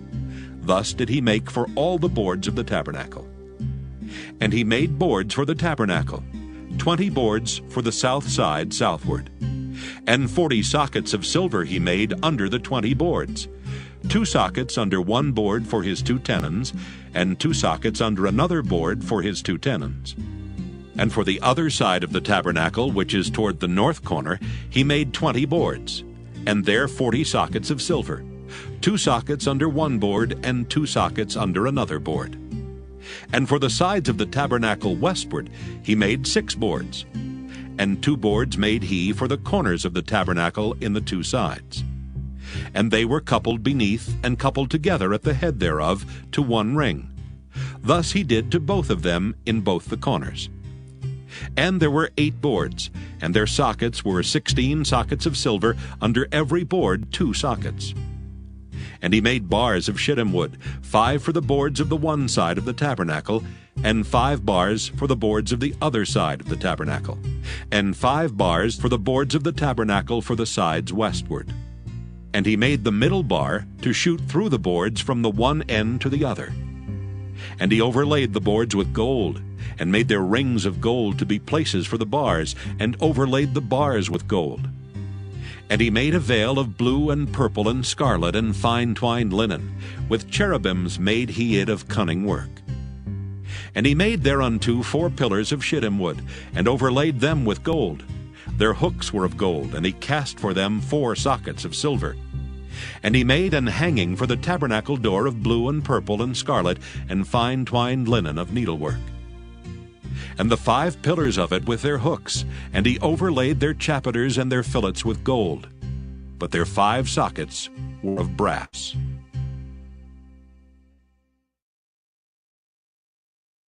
Exodus chapter 37. And Bezalel made the ark of shittim wood. 2 cubits and a half was the length of it, and a cubit and a half the breadth of it, and a cubit and a half the height of it. And he overlaid it with pure gold within and without, and made a crown of gold to it round about. And he cast for it 4 rings of gold to be set by the 4 corners of it, even 2 rings upon the one side of it, and 2 rings upon the other side of it. And he made staves of shittim wood, and overlaid them with gold. And he put the staves into the rings by the sides of the ark, to bear the ark. And he made the mercy seat of pure gold. 2 cubits and a half was the length thereof, and 1 cubit and a half the breadth thereof. And he made 2 cherubims of gold. Beaten out of one piece made he them, on the 2 ends of the mercy seat. 1 cherub on the end on this side, and another cherub on the other end on that side. Out of the mercy seat made he the cherubims on the 2 ends thereof. And the cherubims spread out their wings on high, and covered with their wings over the mercy seat, with their faces one to another. Even to the mercy seatward were the faces of the cherubims. And he made the table of shittim wood. 2 cubits was the length thereof, and a cubit the breadth thereof, and a cubit and a half the height thereof. And he overlaid it with pure gold, and made thereunto a crown of gold round about. Also he made thereunto a border of an handbreadth round about, and made a crown of gold for the border thereof round about. And he cast for it 4 rings of gold, and put the rings upon the 4 corners that were in the 4 feet thereof. Over against the border were the rings, the places for the staves to bear the table. And he made the staves of shittim wood, and overlaid them with gold to bear the table. And he made the vessels which were upon the table, his dishes and his spoons and his bowls, and his covers to cover withal of pure gold. And he made the candlestick of pure gold. Of beaten work made he the candlestick. His shaft and his branch, his bowls, his knops and his flowers were of the same. And 6 branches going out of the sides thereof. 3 branches of the candlestick out of the one side thereof, and 3 branches of the candlestick out of the other side thereof. 3 bowls made after the fashion of almonds in one branch, a knop and a flower. And 3 bowls made like almonds in another branch, a knop and a flower. So throughout the 6 branches going out of the candlestick. And in the candlestick were 4 bowls made like almonds, his knops and his flowers. And a knop under 2 branches of the same, and a knop under 2 branches of the same, and a knop under 2 branches of the same, according to the 6 branches going out of it. Their knops and their branches were of the same. All of it was one beaten work of pure gold. And he made his 7 lamps, and his snuffers, and his snuff dishes of pure gold. Of a talent of pure gold made he it, and all the vessels thereof. And he made the incense altar of shittim wood. The length of it was a cubit, and the breadth of it a cubit. It was 4 square, and 2 cubits was the height of it. The horns thereof were of the same. And he overlaid it with pure gold, both the horns of it. Also he made unto it a crown of gold round about. And he made 2 rings of gold for it under the crown thereof, by the 2 corners of it, upon the 2 sides thereof, to be places for the staves to bear it withal. And he made the staves of shittim wood, and overlaid them with gold. And he made the holy anointing oil, and the pure incense of sweet spices, according to the work of the apothecary. Exodus chapter 38. And he made the altar of burnt offering of shittim wood. 5 cubits was the length thereof, and 5 cubits the breadth thereof. It was 4 square, and 3 cubits the height thereof. And he made the horns thereof on the 4 corners of it. The horns thereof were of the same, and he overlaid it with brass. And he made all the vessels of the altar, the pots and the shovels and the basins and the flesh hooks and the fire pans. All the vessels thereof made he of brass. And he made for the altar a brazen grate of network under the compass thereof, beneath unto the midst of it. And he cast 4 rings for the 4 ends of the grate of brass, to be places for the staves. And he made the staves of shittim wood, and overlaid them with brass. And he put the staves into the rings on the sides of the altar, to bear it withal. He made the altar hollow with boards. And he made the laver of brass, and the foot of it of brass, of the looking glasses of the women assembling, which assembled at the door of the tabernacle of the congregation. And he made the court. On the south side southward, the hangings of the court were of fine twined linen, 100 cubits. Their pillars were 20, and their brazen sockets 20. The hooks of the pillars and their fillets were of silver. And for the north side, the hangings were 100 cubits. Their pillars were 20, and their sockets of brass 20. The hooks of the pillars and their fillets of silver. And for the west side were hangings of 50 cubits. Their pillars 10, and their sockets 10. The hooks of the pillars and their fillets of silver. And for the east side eastward 50 cubits. The hangings of the one side of the gate were 15 cubits, their pillars 3, and their sockets 3. And for the other side of the court gate, on this hand and that hand, were hangings of 15 cubits, their pillars 3, and their sockets 3. All the hangings of the court round about were of fine twined linen. And the sockets for the pillars were of brass, the hooks of the pillars and their fillets of silver, and the overlaying of their chapiters of silver. And all the pillars of the court were filleted with silver. And the hanging for the gate of the court was needlework of blue and purple and scarlet, and fine twined linen. And 20 cubits was the length, and the height and the breadth was 5 cubits, answerable to the hangings of the court. And their pillars were 4, and their sockets of brass 4, their hooks of silver, and the overlaying of their chapiters and their fillets of silver. And all the pins of the tabernacle and of the court round about were of brass. This is the sum of the tabernacle, even of the tabernacle of testimony, as it was counted, according to the commandment of Moses, for the service of the Levites, by the hand of Ithamar, son to Aaron the priest. And Bezalel, the son of Uri, the son of Hur, of the tribe of Judah, made all that the Lord commanded Moses. And with him was Aholiab, son of Ahisamach, of the tribe of Dan, an engraver, and a cunning workman, and an embroiderer in blue, and in purple, and in scarlet, and fine linen. All the gold that was occupied for the work, and all the work of the holy place, even the gold of the offering, was 29 talents, and 730 shekels, after the shekel of the sanctuary. And the silver of them that were numbered of the congregation was 100 talents, and 1,763 shekels, after the shekel of the sanctuary. A beka for every man, that is, half a shekel, after the shekel of the sanctuary, for every one that went to be numbered, from 20 years old and upward, for 600,000 and 3,550 men. And of the 100 talents of silver were cast the sockets of the sanctuary, and the sockets of the veil, 100 sockets of the 100 talents, a talent for a socket.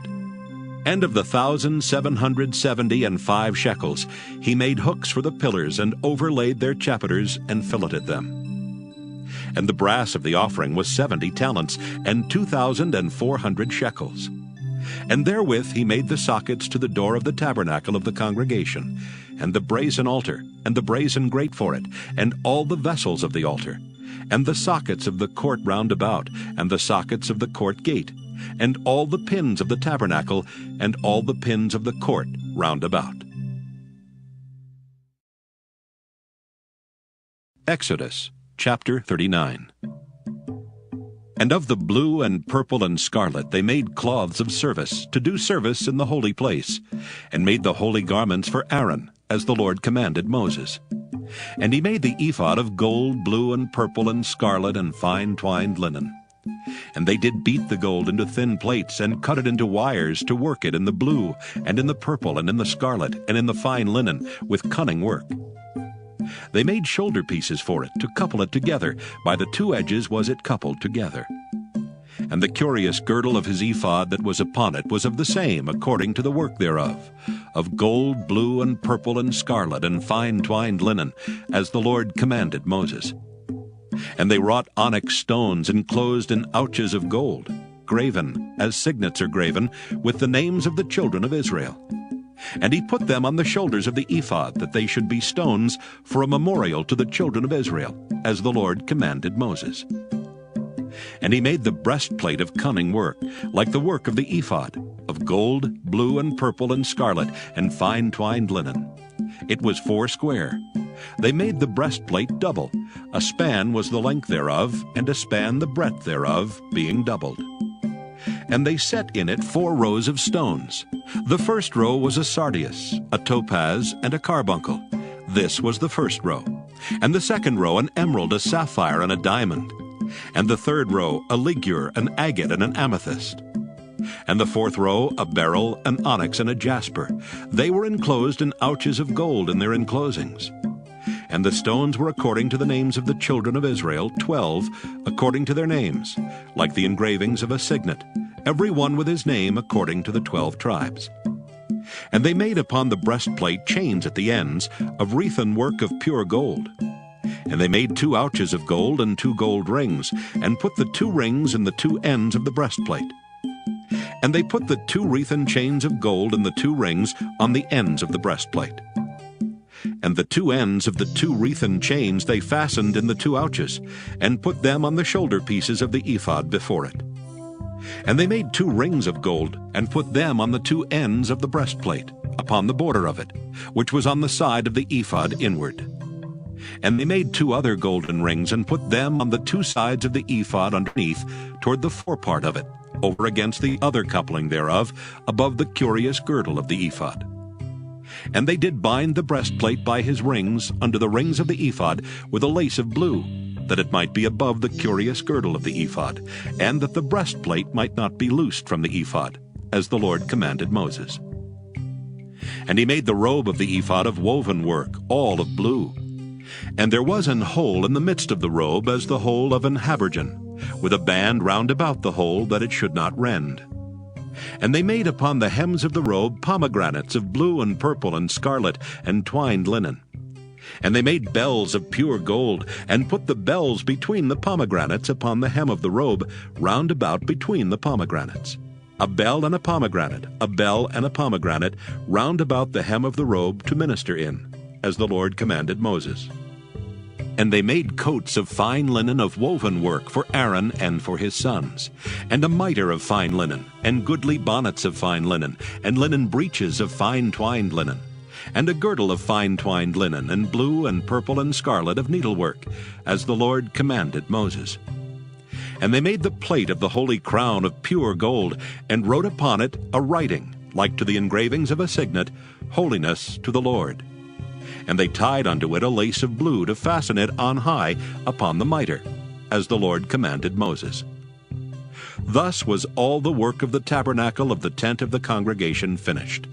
And the children of Israel did according to all that the Lord commanded Moses, so did they. And they brought the tabernacle unto Moses, the tent and all his furniture, his taches, his boards, his bars, and his pillars and his sockets. And the covering of ram skins dyed red, and the covering of badger skins, and the veil of the covering, the ark of the testimony, and the staves thereof, and the mercy seat, the table and all the vessels thereof, and the showbread, the pure candlestick, with the lamps thereof, even with the lamps to be set in order, and all the vessels thereof, and the oil for light, and the golden altar, and the anointing oil, and the sweet incense, and the hanging for the tabernacle door, the brazen altar and his grate of brass, his staves and all his vessels, the laver and his foot, the hangings of the court, his pillars and his sockets, and the hanging for the court gate, his cords and his pins, and all the vessels of the service of the tabernacle for the tent of the congregation, the cloths of service to do service in the holy place, and the holy garments for Aaron the priest, and his sons' garments, to minister in the priest's office. According to all that the Lord commanded Moses, so the children of Israel made all the work. And Moses did look upon all the work, and behold, they had done it as the Lord had commanded, even so had they done it. And Moses blessed them. Exodus chapter 40. And the Lord spake unto Moses, saying, On the first day of the first month shalt thou set up the tabernacle of the tent of the congregation. And thou shalt put therein the ark of the testimony, and cover the ark with the veil. And thou shalt bring in the table, and set in order the things that are to be set in order upon it. And thou shalt bring in the candlestick, and light the lamps thereof. And thou shalt set the altar of gold for the incense before the ark of the testimony, and put the hanging of the door to the tabernacle. And thou shalt set the altar of the burnt offering before the door of the tabernacle of the tent of the congregation. And thou shalt set the laver between the tent of the congregation and the altar, and shalt put water therein. And thou shalt set up the court round about, and hang up the hanging at the court gate. And thou shalt take the anointing oil, and anoint the tabernacle, and all that is therein, and shalt hallow it, and all the vessels thereof, and it shall be holy. And thou shalt anoint the altar of the burnt offering, and all his vessels, and sanctify the altar, and it shall be an altar most holy. And thou shalt anoint the laver and his foot, and sanctify it. And thou shalt bring Aaron and his sons unto the door of the tabernacle of the congregation, and wash them with water. And thou shalt put upon Aaron the holy garments, and anoint him, and sanctify him, that he may minister unto me in the priest's office. And thou shalt bring his sons, and clothe them with coats. And thou shalt anoint them as thou didst anoint their father, that they may minister unto me in the priest's office. For their anointing shall surely be an everlasting priesthood throughout their generations. Thus did Moses, according to all that the Lord commanded him, so did he. And it came to pass in the first month in the second year, on the first day of the month, that the tabernacle was reared up. And Moses reared up the tabernacle, and fastened his sockets, and set up the boards thereof, and put in the bars thereof, and reared up his pillars. And he spread abroad the tent over the tabernacle, and put the covering of the tent above upon it, as the Lord commanded Moses. And he took and put the testimony into the ark, and set the staves on the ark, and put the mercy seat above upon the ark. And he brought the ark into the tabernacle, and set up the veil of the covering, and covered the ark of the testimony, as the Lord commanded Moses. And he put the table in the tent of the congregation upon the side of the tabernacle northward without the veil. And he set the bread in order upon it before the Lord, as the Lord had commanded Moses. And he put the candlestick in the tent of the congregation over against the table on the side of the tabernacle southward. And he lighted the lamps before the Lord, as the Lord commanded Moses. And he put the golden altar in the tent of the congregation before the veil. And he burnt sweet incense thereon, as the Lord commanded Moses. And he set up the hanging at the door of the tabernacle. And he put the altar of burnt offering by the door of the tabernacle of the tent of the congregation, and offered upon it the burnt offering and the meat offering, as the Lord commanded Moses. And he set the laver between the tent of the congregation and the altar, and put water there to wash withal. And Moses and Aaron and his sons washed their hands and their feet thereat. When they went into the tent of the congregation, and when they came near unto the altar, they washed, as the Lord commanded Moses. And he reared up the court round about the tabernacle and the altar, and set up the hanging of the court gate. So Moses finished the work. Then a cloud covered the tent of the congregation, and the glory of the Lord filled the tabernacle. And Moses was not able to enter into the tent of the congregation, because the cloud abode thereon, and the glory of the Lord filled the tabernacle. And when the cloud was taken up from over the tabernacle, the children of Israel went onward in all their journeys. But if the cloud were not taken up, then they journeyed not till the day that it was taken up. For the cloud of the Lord was upon the tabernacle by day, and fire was on it by night, in the sight of all the house of Israel, throughout all their journeys.